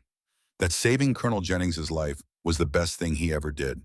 That he would make the same choice again without hesitation. That brotherhood between soldiers transcended death. I never got to deliver that message because your father died before I could reach him. But watching your interview, hearing you talk about legacy and teaching and carrying forward principles bigger than any individual, I finally understand what my brother meant. The bond between soldiers doesn't end when one falls. It continues through the next generation. Through people like you teaching people like Danny Martinez. Through legacy that honors sacrifice by refusing to let it be wasted. Thank you for finishing what both our fathers started. Thank you for proving that their sacrifice mattered. Thank you for teaching the next generation that precision saves lives." Sarah read the email aloud to the group, her voice breaking on the final lines. Danny wiped his eyes, understanding that his father's sacrifice had created ripples that continued spreading decades later. Helen smiled through tears, recognizing that James's death had achieved meaning beyond tragedy. The students absorbed the lesson that legacy wasn't about individual achievement, but about connections that transcended time. 6 months after the center's opening, Sarah received orders to report to the Pentagon for classified briefing. She flew to Washington wondering what new challenge awaited, what new test of her commitment to transparency might emerge from bureaucratic machinery that often valued secrecy over understanding. The briefing room was small and secure, walls designed to prevent electronic surveillance, attendance limited to herself and 3 senior officers. Admiral Lisa Vaughn chaired the meeting, the officer who headed strategic planning for the Joint Chiefs of Staff. Beside her sat General Blackwell and a colonel Sarah didn't recognize. Admiral Vaughn began without preamble. "Major Jennings, what I'm about to tell you is classified at the highest levels. The information cannot leave this room without express authorization. Do you understand?" Sarah felt familiar tension between her commitment to transparency and her obligations as serving officer. "Yes, ma'am, I understand." The Admiral activated a presentation screen, displayed organizational chart that showed military structure Sarah had never seen before. "Major, the Department of Defense has created a new program based on your father's work and your advocacy for transparency. We're calling it the Jennings Initiative. It represents fundamental rethinking of how we approach precision warfare, how we train elite operators, and how we balance operational security with ethical responsibility." Sarah studied the chart, seeing training programs, research divisions, oversight committees, all built around principles her father had developed and she had defended. "Ma'am, this is everything my father wanted. Institutional support for SPM, educational infrastructure, ethical frameworks." Admiral Vaughn smiled. "Major, it's more than that. The Jennings Initiative has been adopted by 17 allied nations. NATO has incorporated SPM defensive principles into facility design standards. The United Nations has requested training for peacekeeping forces. Your decision to release the countermeasure protocol has created international movement toward precision over firepower. The colonel spoke for the first time. Major Jennings, I'm Colonel Marcus Hayes, director of the Jennings Initiative. I served with your father in Afghanistan. He saved my entire platoon through precision demolition when conventional assault would have cost dozens of lives. I volunteered for this assignment because I owe James Jennings a debt I can never repay. Teaching his techniques to the next generation is the closest I can come. Sarah felt overwhelmed by the scope of what these officers were describing. This is incredible, sir. But why the classification? If this initiative is as positive as you're describing, why not make it public? General Blackwell answered. Sarah, some aspects need to remain classified for operational security. Specific applications, tactical innovations, advanced techniques that build on your father's foundation. But the core program, the philosophical approach, the commitment to precision over power, that's already public through your advocacy. This briefing is to inform you that your father's work has become official military doctrine, not just in America, globally. Admiral Vaughn continued. Major, we're offering you a position as Deputy Director of the Jennings Initiative. You would continue running the Texas Training Center while also shaping international policy on precision warfare. You would advise the Joint Chiefs, brief congressional committees, represent American interests in international forums. You would be the face of your father's legacy at the highest levels of military and political leadership. Sarah felt the weight of responsibility settle on her shoulders. The offer was everything her father had wanted but never achieved. Institutional recognition, policy influence, the ability to shape how nations approached warfare. But it also meant leaving teaching, leaving the students who needed her guidance, leaving the hands-on work that connected her most directly to James's memory. Ma'am, Sarah said carefully, I'm honored by the offer, but I need to ask something. Can I continue teaching at the center while serving as deputy director? Because the teaching is where my father's legacy lives most authentically, not in policy papers or committee meetings, but in showing young soldiers that precision can change how they see the world. Admiral Vaughn exchanged glances with General Blackwell. Major, that's exactly why we're offering you this position. You understand that doctrine without education is just words on paper. We're not asking you to stop teaching. We're asking you to expand your classroom to include policymakers and international partners. Show them what you show your students. That precision is philosophy before it's technique. Sarah made her decision with the same clarity her father had taught her to apply to every important choice. Yes, ma'am, I accept. The months that followed brought changes Sarah struggled to balance with her commitment to hands-on instruction. She testified before congressional committees about the Jennings Initiative's strategic value. She briefed NATO commanders on defensive applications of the countermeasure protocol. She consulted with allied intelligence services on forensic methods to detect weaponized SPM. But every week she returned to Texas, to the ranch where her father had lived and died, to the workshop where legacy became practice rather than theory. She taught classes, mentored students, maintained connection to the work that mattered most. Danny served as her second-in-command with competence that validated her faith in generational legacy. He had grown from eager private into capable leader who understood both technical mastery and philosophical foundations. Together, they trained operators who would carry SPM into the next decade, ensuring that James Jennings' influence would extend far beyond his lifetime. 1 year after the center's opening, Sarah made pilgrimage she had been avoiding since her father's death. She drove to the military cemetery where James was buried, carrying a photograph of the Jennings Center's first graduating class. 30 operators who had mastered techniques that would save countless lives. 30 soldiers who understood that precision was about wisdom rather than firepower. She stood before her father's headstone, simple granite marker that listed name and rank and years of service without capturing the fullness of what James Jennings had been. Dad, she said quietly, talking to stone and memory and the presence she felt whenever she taught his techniques. I finished what you started. Cordell's in prison. The techniques are protected. The legacy lives on. She placed the photograph against the headstone, 30 faces representing hundreds who would follow. But it's more than that. The Jennings Initiative is training thousands. 17 countries have adopted your principles. The UN is using SPM for peacekeeping. You change warfare, Dad, not through destroying things better, but through understanding them more completely. Sarah felt tears fall freely now, no longer fighting emotion that came from resolution rather than grief. I wish you could see what we've built. I wish you could meet Danny, could teach Webb and Chen and Brooks yourself, could stand in front of classes and watch students have those breakthrough moments when the mathematics finally makes sense. But I think you knew this would happen. I think that's why you taught me so carefully. Why you prepared me not just for marksmanship, but for leadership. Why you wrote those letters planning for a future you wouldn't see. You believed the legacy would outlast you. You were right. Helen appeared beside her daughter, having waited at respectful distance before joining. She placed flowers on her husband's grave, her own form of conversation with the man she had loved. He would be so proud of you, Helen said. Not because you defeated Cordell or created the initiative or testified before Congress.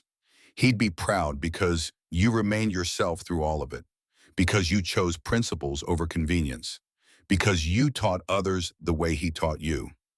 That was his real gift, Sarah, not the techniques, the ability to inspire others to be better than they knew they could be. Mother and daughter stood in silence, two women who had survived loss through choosing creation over destruction, who had honored James Jennings by refusing to let tragedy define them. Behind them, the sun descended toward Texas horizon, painting sky in shades that reminded Sarah of her father's favorite training hours. Danny approached with Webb, Chen, and Brooks, the four students who had become instructors, who had carried emergency response to Texas Ranch, who had proven that legacy was living bond rather than historical footnote. They stood at attention behind Sarah and Helen, informal honor guard for fallen soldier who had shaped all their futures. "Ma'am," Danny said quietly, "the current class wanted me to give you something." They took up a collection, commissioned a memorial. He gestured toward two workers approaching with granite bench, beautifully carved with inscription. Sarah read through fresh tears. Colonel James Phantom Jennings, soldier, teacher, visionary. His precision saved lives, his wisdom changed warfare. His legacy continues through those he taught. The workers positioned the bench facing James's headstone, creating permanent place for reflection and remembrance. Sarah ran her hand along the smooth stone, feeling craftsmanship that honored her father's attention to detail. "It's perfect," she managed. "Dad would love knowing students made this happen." Webb spoke with unusual emotion. "Ma'am, your father saved my career by teaching me to think instead of just shoot. The least I could do was help create a place where others can remember what he stood for." Chen added her analytical perspective. "Colonel Jennings revolutionized how we approach impossible problems. This bench is where future generations can sit and contemplate what precision really means." Brooks, characteristically direct, finished the thought. "Your father taught us that being a warrior isn't about violence. It's about controlled application of force toward meaningful objectives. That's worth remembering." Sarah sat on the new bench, her mother beside her, surrounded by students who had become family. She looked at her father's headstone and felt not grief, but gratitude. James Jennings had given her not just life, but purpose. Not just techniques, but philosophy. Not just training, but wisdom that would guide her forever. The day she visited Cordell in prison, Sarah went alone despite offers of company from Danny and her mother. This conversation needed to be private, needed to close a chapter that had been open since she was 21 years old, and military officers arrived to deliver news that would define her adult life. The federal Supermax facility was exactly what maximum security required. Multiple checkpoints, armed guards, isolation cells designed to prevent communication or coordination among prisoners who posed exceptional danger. Cordell was housed in solitary confinement, his only human contact coming through supervised prison visits and brief interactions with guards. Sarah sat in the visiting room, separated from Cordell by reinforced glass, communication conducted through telephone handsets that allowed conversation but prevented physical contact. She waited for him to be brought in, wondering what 7 months of imprisonment had done to the man who had killed her father. Cordell appeared diminished, prison orange replacing expensive tactical gear, handcuffs and leg shackles replacing freedom of movement, expression carrying defeat rather than arrogance. He sat across from Sarah, picked up his phone handset, and spoke first. "Come to gloat, Major Jennings." Sarah met his eyes without hostility or triumph.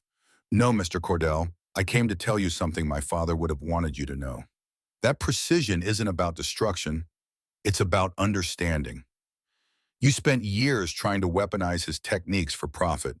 You murdered him to steal his legacy, but you never understood what made his work valuable. Cordell's expression shifted between resentment and curiosity. Then enlighten me. What did I miss? Sarah leaned forward slightly. You missed that the techniques only work when applied with wisdom. That precision without principles is just destruction with better targeting. My father developed SPM to save lives. You tried to corrupt it into taking them. That corruption was always doomed because you fundamentally misunderstood what you were stealing. The convicted murderer absorbed this, his face showing something approaching comprehension. So by releasing the countermeasure protocol, you ensured my business model wouldn't work. Sarah nodded. I ensured that your corruption of my father's work became impossible, that the 8 murders you committed would be the last such murders. That transparency would protect the legacy you tried to steal. Cordell was silent for a long moment. Then unexpectedly, he asked a question that suggested some capacity for self-reflection remained. Did James suffer when I had him killed? Sarah felt rage flash through her system, but controlled it through the discipline her father had taught. You're asking me to give you absolution for murder.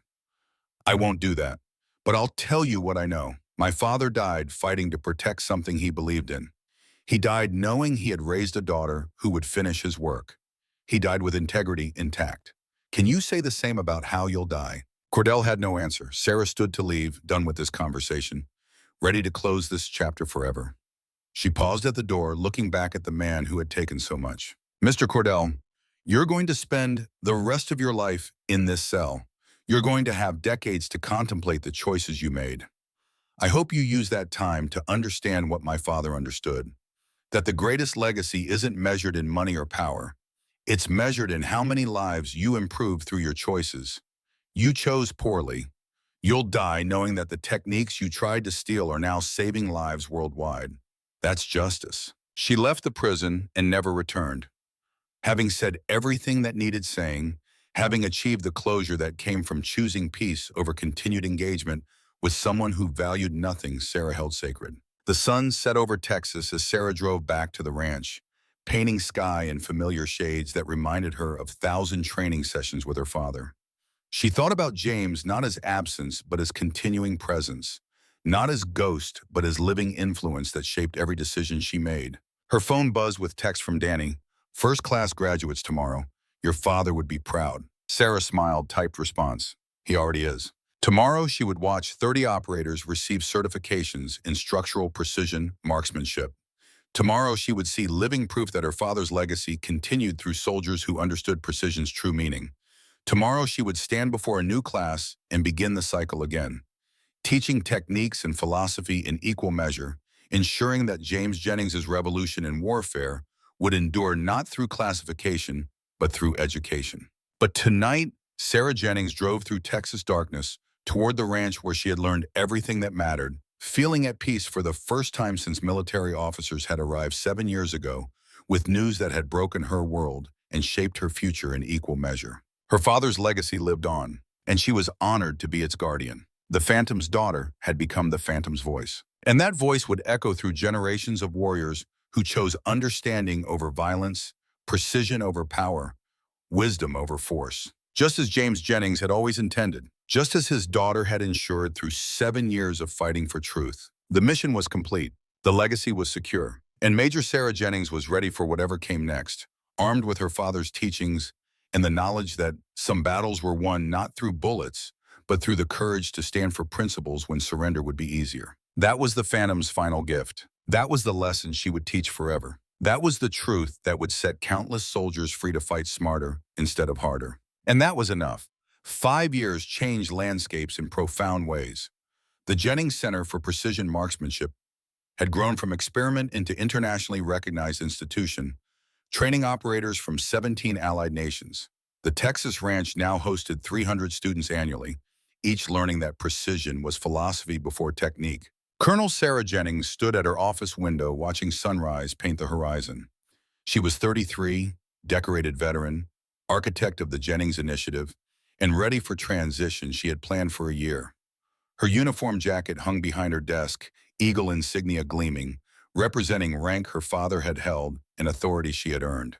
But today was about passing legacy forward. The knock on her door was punctual to the second military precision that made Sarah smile.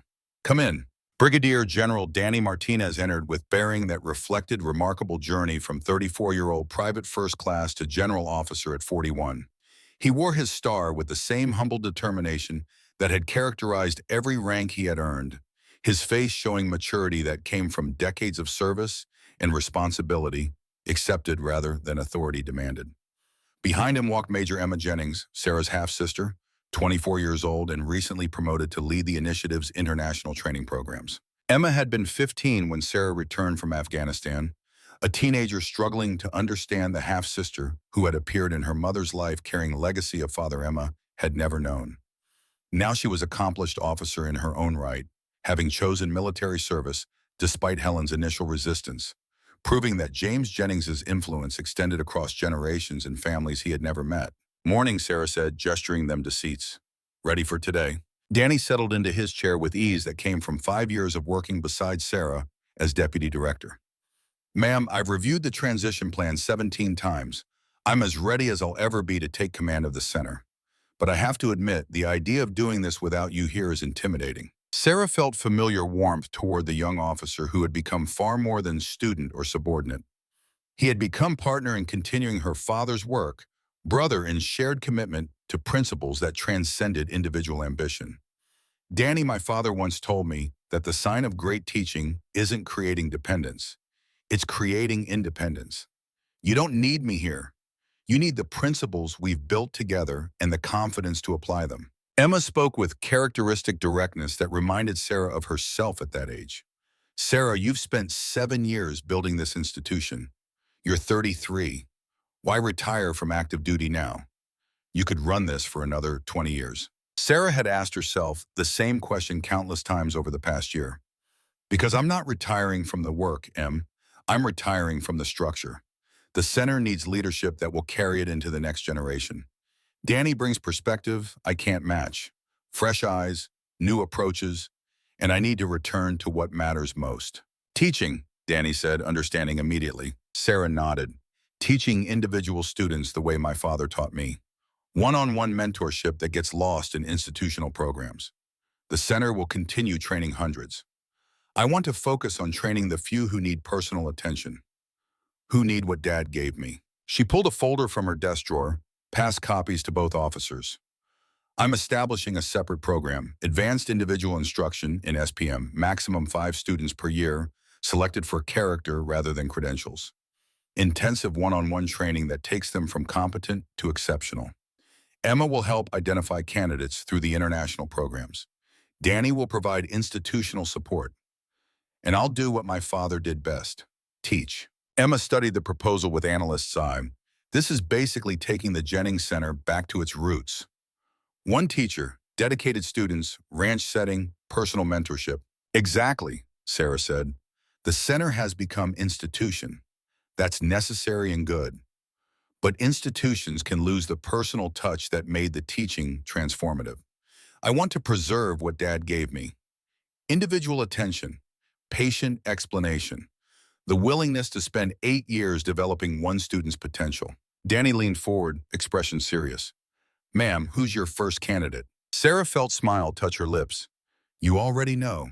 You recommended him yourself 3 months ago." Understanding dawned in Danny's eyes, followed by emotion he didn't try to hide. "David Rodriguez, my son." Sarah opened another folder, this one containing application materials for Private David Rodriguez, 19 years old, recently graduated from Army Basic Training, requesting advanced marksmanship instruction at the Jennings Center.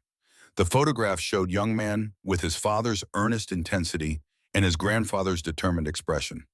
3 generations of Rodriguez soldiers, each connected to Jennings' family through bonds forged in combat and sustained through teaching. "Danny," Sarah said gently, "your son has the same quality your father had. The same quality you demonstrated when you showed up at my training course 7 years ago. He's not seeking glory or advancement. He's seeking understanding. He wants to learn why precision matters, not just how to achieve it. That makes him perfect for individual instruction." Danny wiped his eyes without embarrassment. "Ma'am, my father died believing that saving Colonel Jennings was his greatest accomplishment. I've spent my career honoring that legacy by learning from James's daughter. Now my son gets to learn from you the same way I did." The circle is complete. Not complete, Sarah corrected. Continuing, your father saved mine. My father prepared you. I'll teach David, and someday David will teach someone else. That's not a circle closing, it's a spiral expanding. Emma interjected with a practical question that balanced the emotional moment. When does David arrive? Sarah checked her watch. His bus gets in at 10:00. I'll pick him up personally. Begin instruction this afternoon? Same way my father began teaching me. With a walk around the ranch, talking about why we do this work before we discuss how. The change of command ceremony took place at 1400 hours, conducted on the same ground where Sarah had defended her father's workshop against Cordell's mercenaries 5 years earlier. The symbolism was intentional. This land had witnessed violence and redemption, death and rebirth, individual courage and institutional transformation. Now it would witness leadership passing to new generation. 300 current students stood at attention in formation, representing 17 nations in every branch of American military service. Beside them stood 50 instructors who had learned SPM from Sarah and were now teaching others. General Thomas Blackwell presided over the ceremony, the old warrior's presence lending weight to transition that would define the center's next chapter. Helen Jennings sat in the front row of honored guests, watching her daughter relinquish commands she had built from nothing. Beside Helen sat Jennifer Rodriguez, Danny's sister, who had become close friend to Sarah over the past 5 years.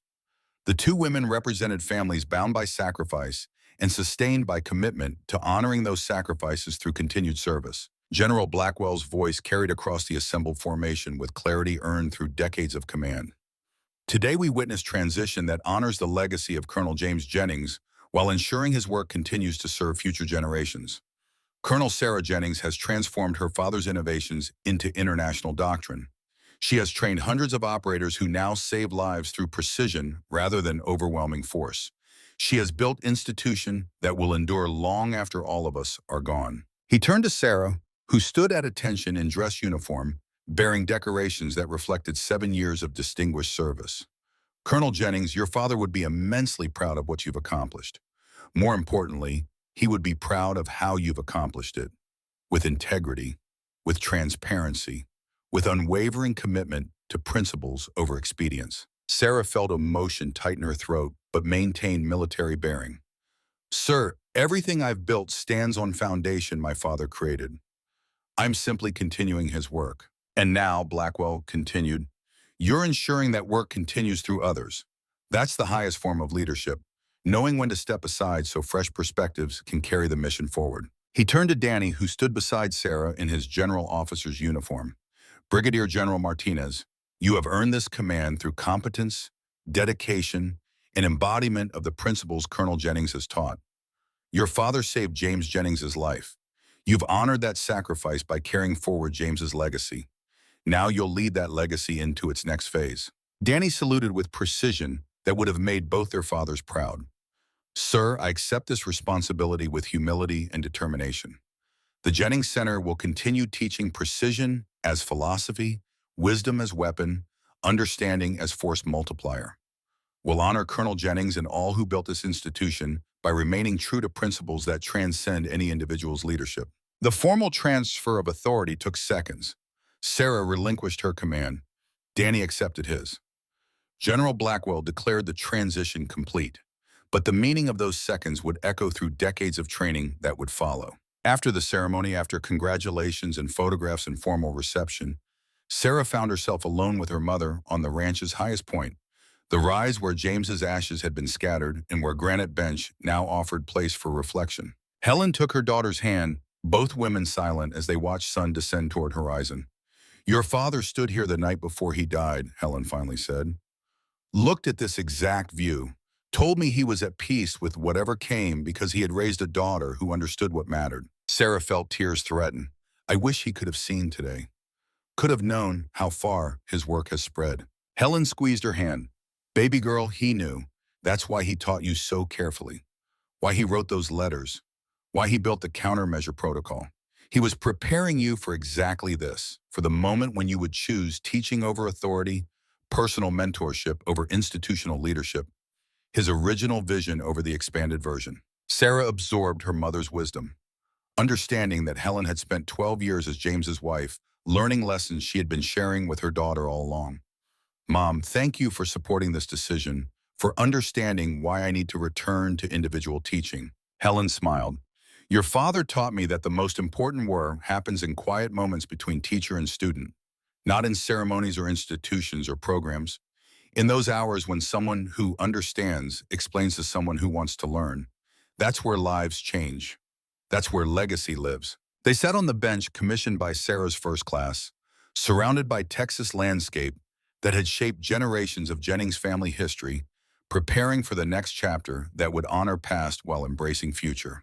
Private David Rodriguez arrived at the ranch exactly on schedule, his military bearing evident despite obvious nervousness. Sarah met him at the gate, driving the same truck her father had used for ranch work, wanting this young soldier's first impression to be informal rather than institutional. David saluted as Sarah approached. Ma'am, Private David Rodriguez reporting for individual instruction in structural precision marksmanship. Sarah returned the salute, then extended her hand. David, welcome to the ranch. Before we start any training, I want to show you something. She drove him to the workshop where her father had revolutionized warfare, where she had defended his legacy, where 7 years of teaching had transformed theoretical principles into practical doctrine. They entered the building that still held James's tools and reference materials, preserved as working museum of innovation. This is where your grandfather saved my father's legacy, Sarah began, gesturing to the workshop's interior.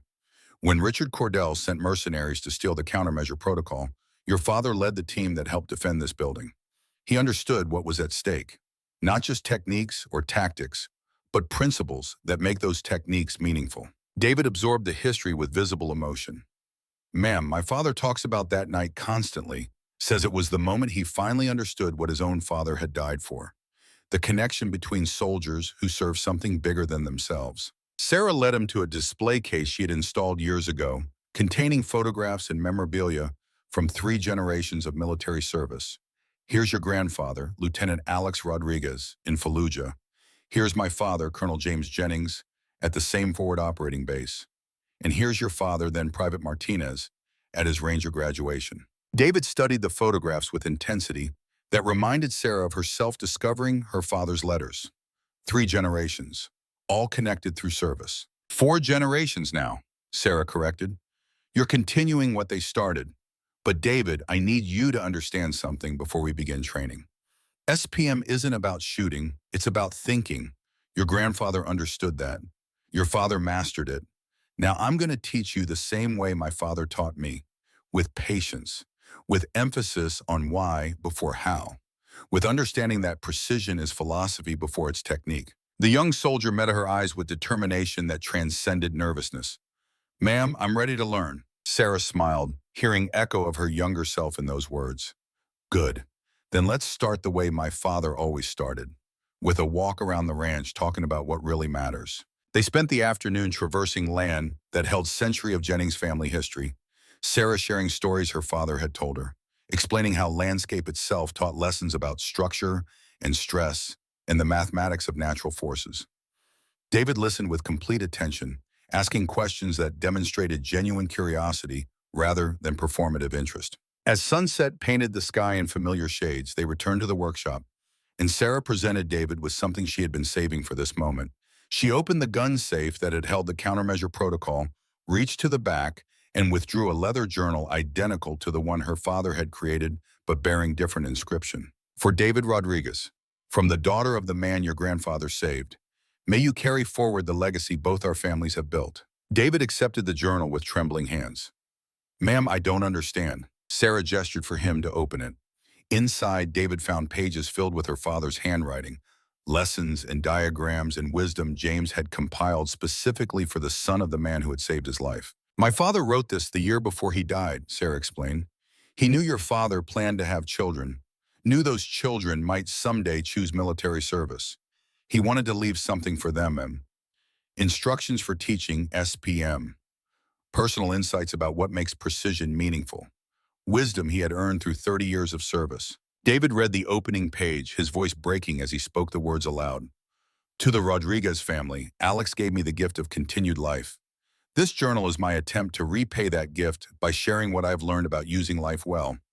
Teach your children that precision isn't about perfection, it's about understanding. Show them that the hardest shots aren't about distance or conditions.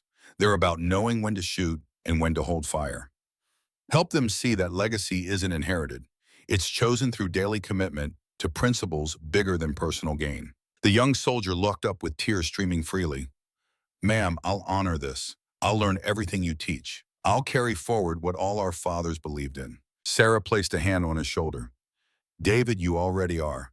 By choosing service, by seeking understanding, by being here. Your grandfather would be proud. Your father is proud. And my father, wherever he is proud too. The months that followed established rhythm that reminded Sarah of her own training years.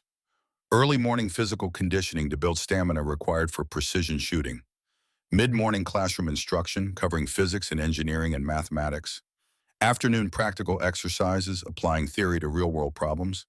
Evening discussions about philosophy and ethics and the moral weight of precision. David proved exceptional student, combining natural aptitude with work ethic that exceeded even his father's legendary determination. But more importantly, he demonstrated qualities Sarah valued above pure skill. He cared about why, never accepted technique without understanding principle, never applied force without considering consequence. 3 months into training, Sarah took David to the site where his grandfather had died, the military cemetery where Alex Rodriguez rested beside other veterans who had given their lives for principles they held sacred.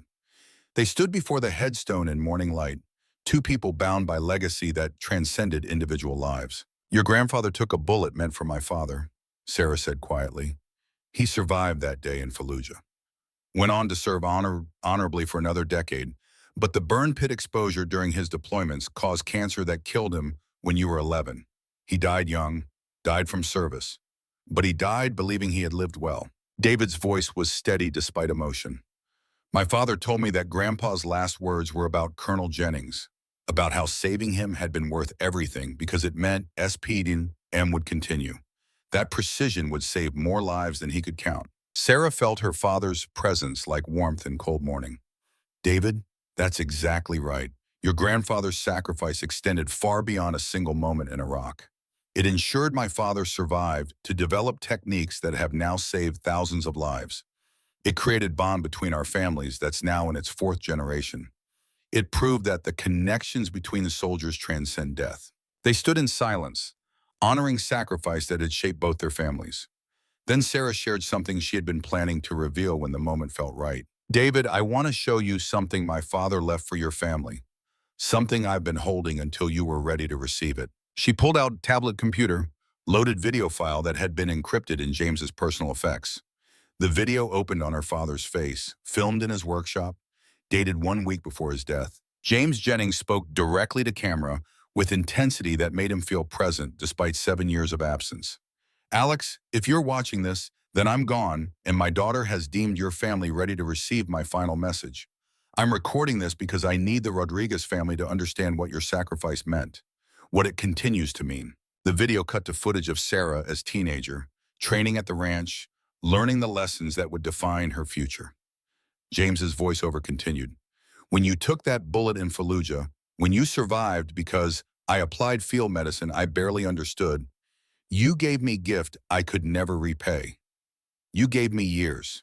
Years to perfect SPM, years to teach my daughter, years to build legacy that will outlast both of us. More footage.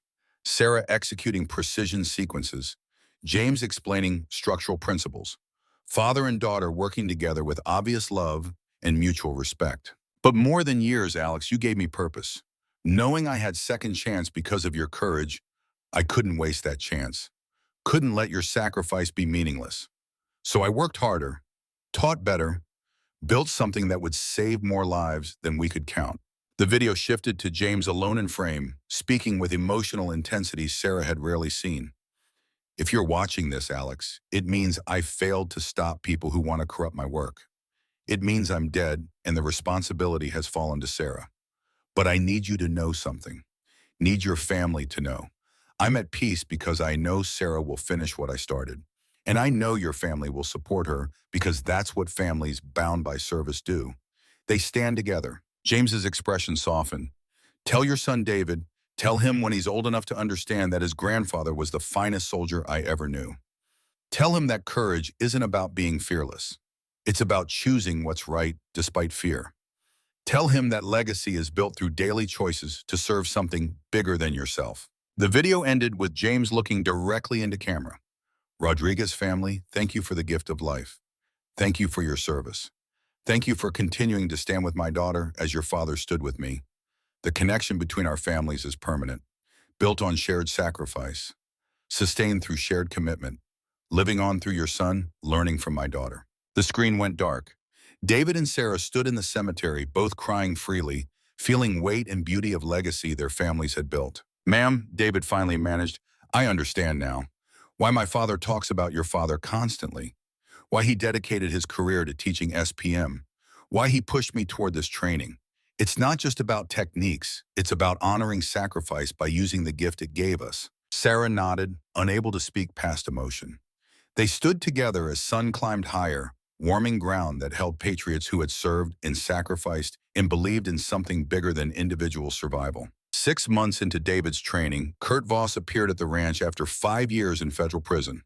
The former mercenary who had turned on Cordell looked older, but somehow at peace. Colonel Jennings, I needed to see what you've built. Needed to know my choice that night led to something good. Sarah showed him the center's facilities, watched him absorb what had grown from single workshop. Your father saved my life in Fallujah, Voss said quietly. I repaid that by working for his murderer. But when it mattered, I chose right.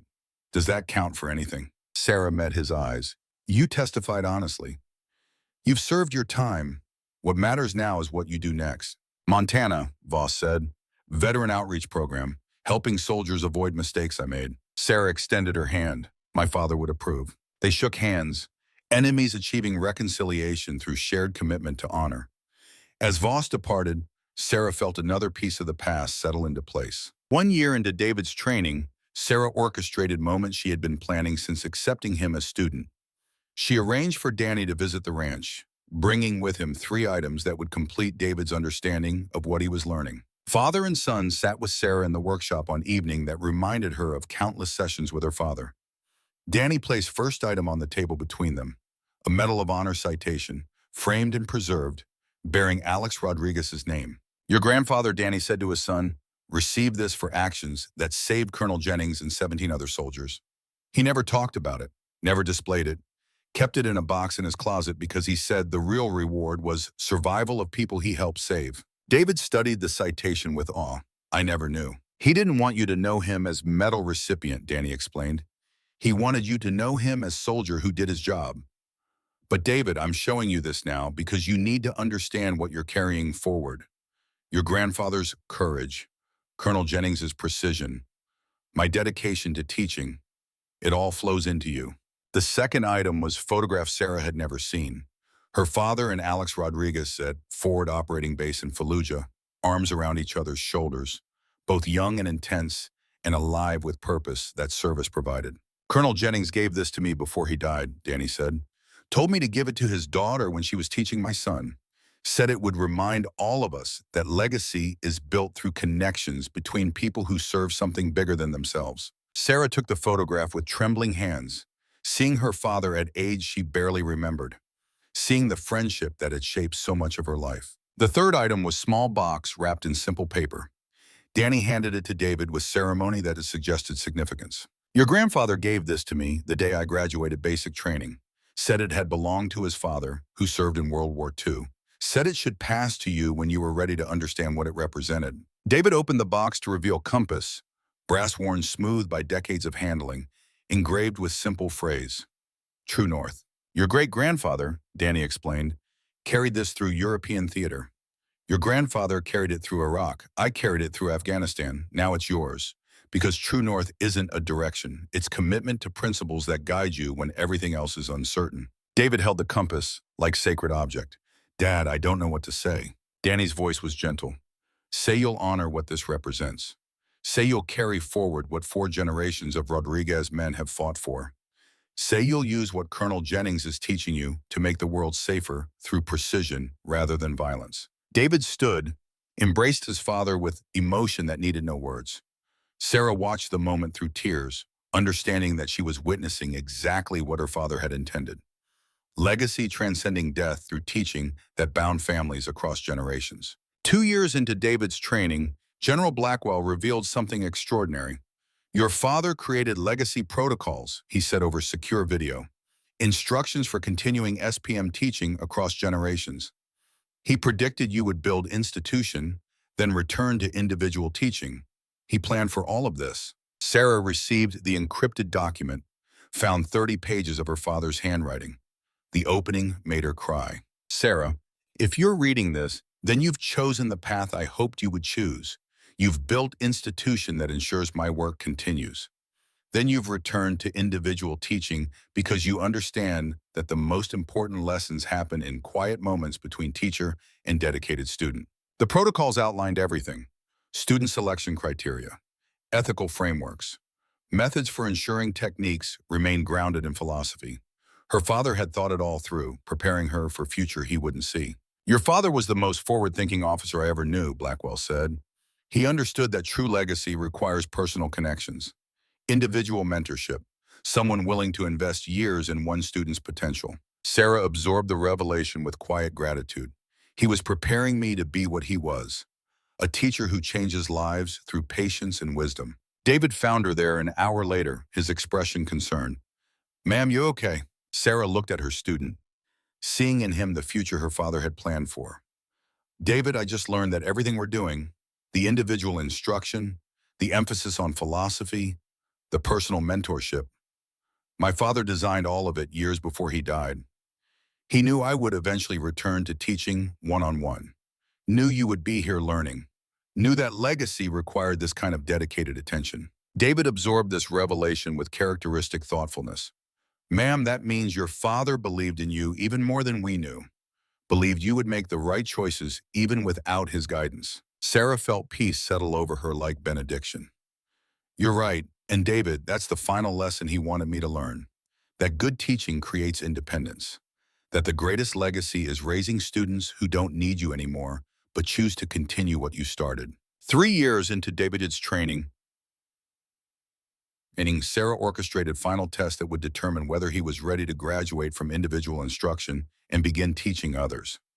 She constructed scenario based on her father's original SPM demonstration, the operation that had first proven precision could accomplish what power could not. David stood on the same ridge where Sarah had analyzed the Taliban stronghold 7 years earlier, facing mock enemy position constructed with same sophisticated defenses. The challenge was identical. Neutralize fortified position using structural analysis and precision shooting, zero explosive demolition, minimum casualties. Sarah observed from command post, watching her student work through problem exactly as she had taught him. David spent 4 hours in analyzing the mock position, calculating stress points, designing shot sequence that would trigger controlled collapse. His work was meticulous, patient, grounded in understanding rather than eagerness to demonstrate skill. When he finally executed the sequence, 7 shots fired with mathematical precision, the result was perfect structural collapse that neutralized the position without causing casualties or unnecessary destruction. It was textbook SPM application. More importantly, it demonstrated complete internalization of philosophy that made technique meaningful. Sarah approached David's position as he was packing his rifle. How do you feel? The young soldier considered the question seriously. Ma'am, I feel like I finally understand what my grandfather meant when he told my father that saving Colonel Jennings was worth everything. I understand what your father was trying to accomplish. I understand why precision matters more than power. Sarah felt pride that transcended professional satisfaction. David, you've completed 3 years of individual instruction. You've mastered techniques that take most soldiers a decade to learn. But more importantly, you've internalized philosophy that makes those techniques meaningful. You're ready. Ready for what, ma'am? Sarah smiled. Ready to teach. There's a young private arriving next month. From South Korea. Their military wants to learn SPM. You're going to be his primary instructor. With my oversight, you're going to pass forward what you've learned. David's expression showed understanding mixed with humility. Ma'am, I'm only 22. I've only been training for 3 years. And my father started teaching me when I was 13, Sarah countered. Age isn't what makes someone qualified to teach. Understanding is. Character is. Willingness to invest in another person's development is. You have all of those qualities, David. You're ready to become what your grandfather was, what my father was, what your father is, a teacher who changes lives. The graduation ceremony was small and personal, conducted at James's grave with only family and closest friends present. Helen stood beside the parkway watching David receive certification in advanced individual instruction in structural precision marksmanship. Danny pinned instructor insignia on his son's uniform with obvious pride. Emma documented the moment with photographs that would join others in the workshop's historical display. General Blackwell delivered brief remarks that captured significance beyond individual achievement. Private Rodriguez, you represent fourth generation of military service connecting two families bound by sacrifice and sustained by teaching. Your great-grandfather served in World War II.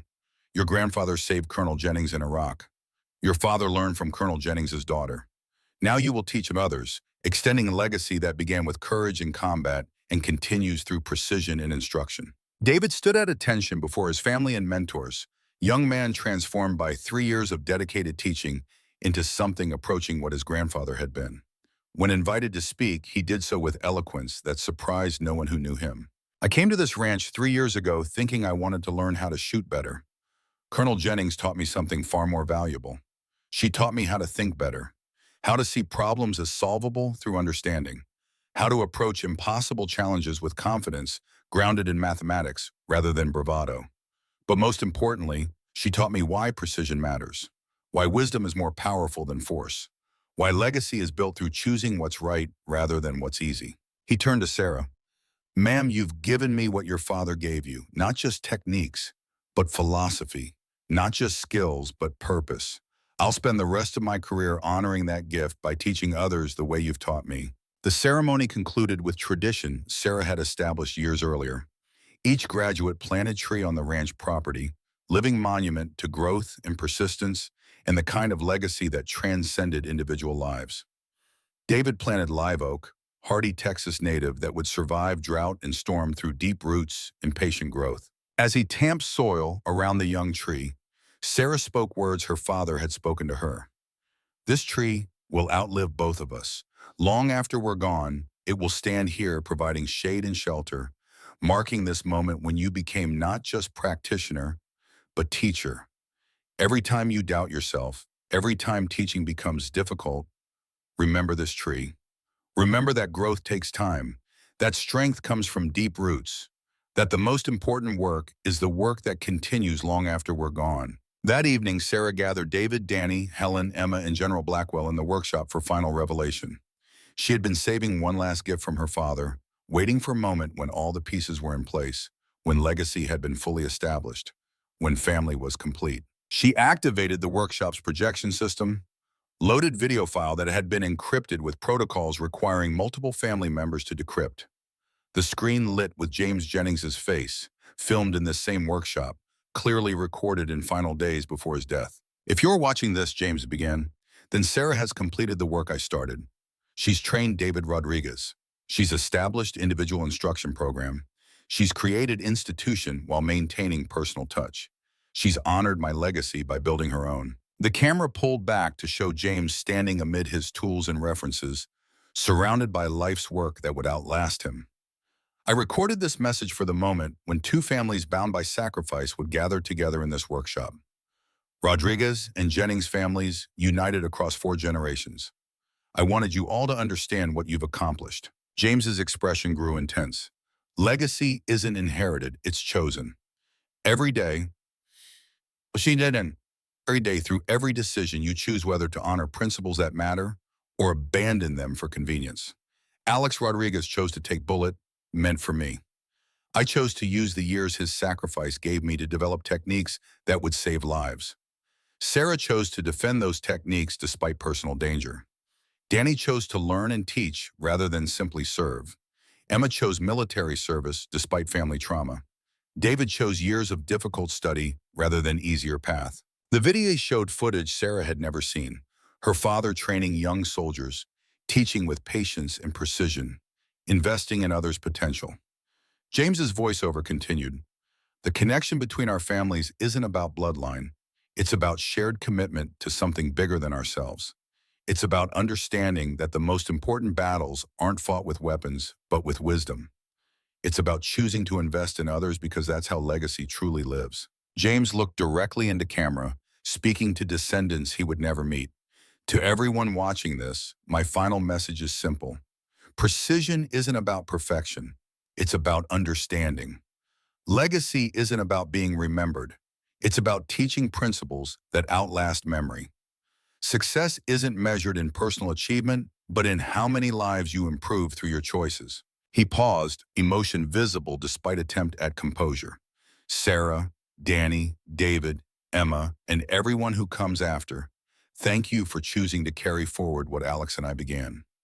Thank you for honoring sacrifice by refusing to let it be wasted.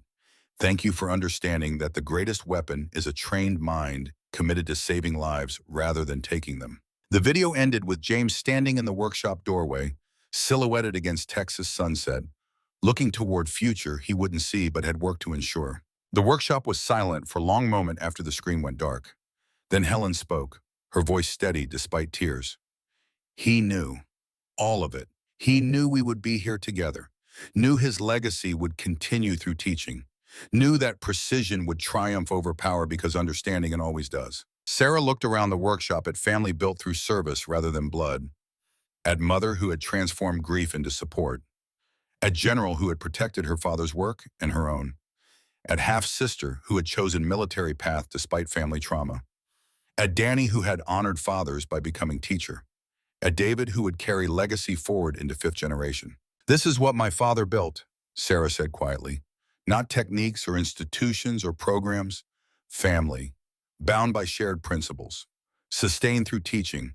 Living on because each generation chooses to carry forward what matters. David stood, moved to the workshop's main window, looked out at ranch where 4 generations of military service had intersected. Colonel Jennings, your father gave my family everything. The scholarship that let me pursue education. The training that made my father exceptional soldier. The philosophy that gives my service meaning. I'll spend my life trying to repay that gift. Sarah joined him as the window, teacher and student looking toward horizon painted in familiar shades. David, you already are repaying it by being here, by choosing understanding over shortcuts, by committing to teach others. That's all my father ever wanted, people who would choose principles over convenience.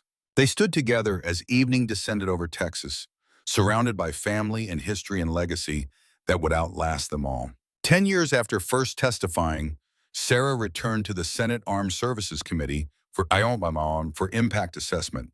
The results exceeded every projection. 42 nations had adopted SPM, 30,000 lives saved through reduced collateral casualties, 17 assassinations prevented. Senator Patricia Morrison, now 78 and in final term, asked the question that mattered.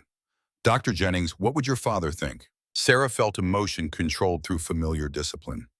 Senator, my father believed the greatest victories came through superior understanding, not force. If he could see this, he would focus not on numbers, but on individual stories. The operator who saved civilians, the engineer who designed secure embassies, the young soldier who learned wisdom trumps weapons. Those transformations, repeated thousands of times, that's what he would value. What's next for you? The senator asked. Sarah smiled, thinking of David teaching, Emma establishing programs, her next student arriving.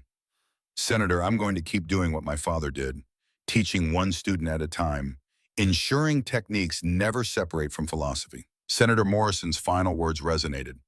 Dr. Jennings, we question whether you endangered security 10 years ago. Today we conclude your choice may be one of the most strategically sound in modern military history. Your father would be proud. Sarah left the Capitol at peace, her mission complete. Her phone buzzed with text from David. First student graduating today. He understands why precision matters. Your father's legacy continues. Sarah replied simply, that's all that matters. She returned to Texas, to the ranch where it had all begun, where her father had lived and died and left legacy that would outlast them all.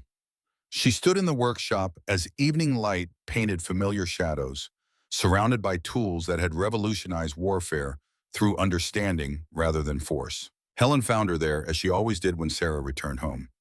Your father used to stand exactly there, Helen said, looking at his work, contemplating what it all meant. Sarah turned to her mother.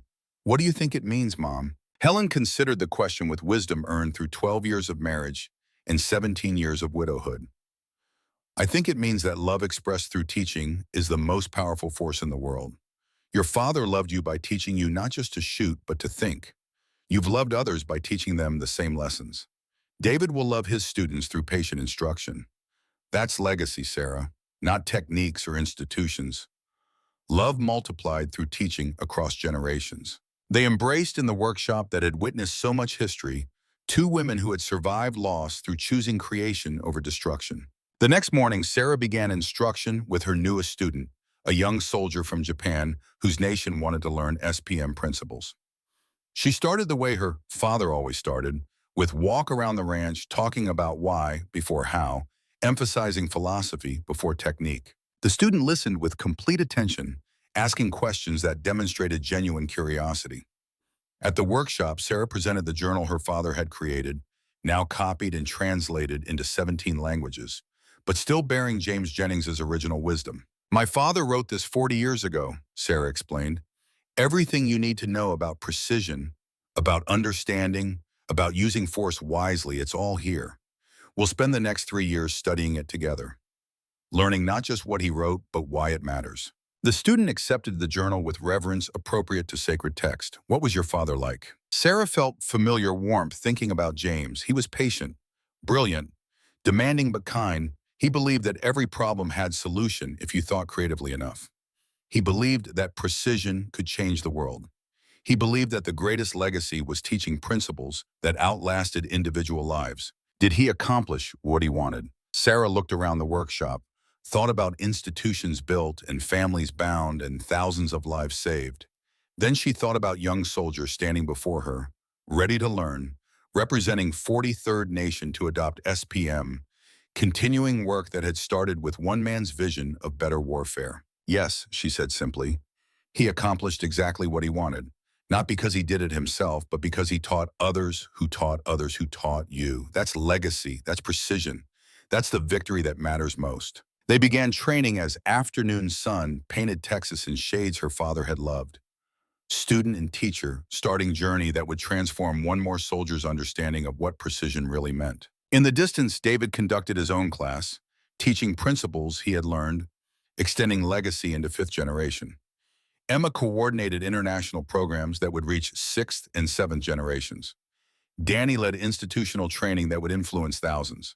But here, in this workshop where it all began, Sarah Jennings honored her father the way he had always intended, through patient teaching, through individual attention, through understanding that legacy lived not in buildings or programs, but in transformed minds committed to wisdom over force. The Phantom's daughter had become the Phantom's voice. And that voice would echo through centuries of warriors who chose understanding over violence, precision over power, wisdom over weapons, just as Colonel James Phantom Jennings had always known it would. Just as his daughter had ensured through 17 years of fighting for truth and teaching principles that transcended individual achievement, the legacy was secure. The teaching would continue. And somewhere in whatever realm honored soldiers inhabit beyond death, James Jennings watched his daughter teach and smiled with pride that transcended words. Mission accomplished. Legacy secured. Precision triumphant. Always. Thank you for watching Sarah's journey from beginning to end.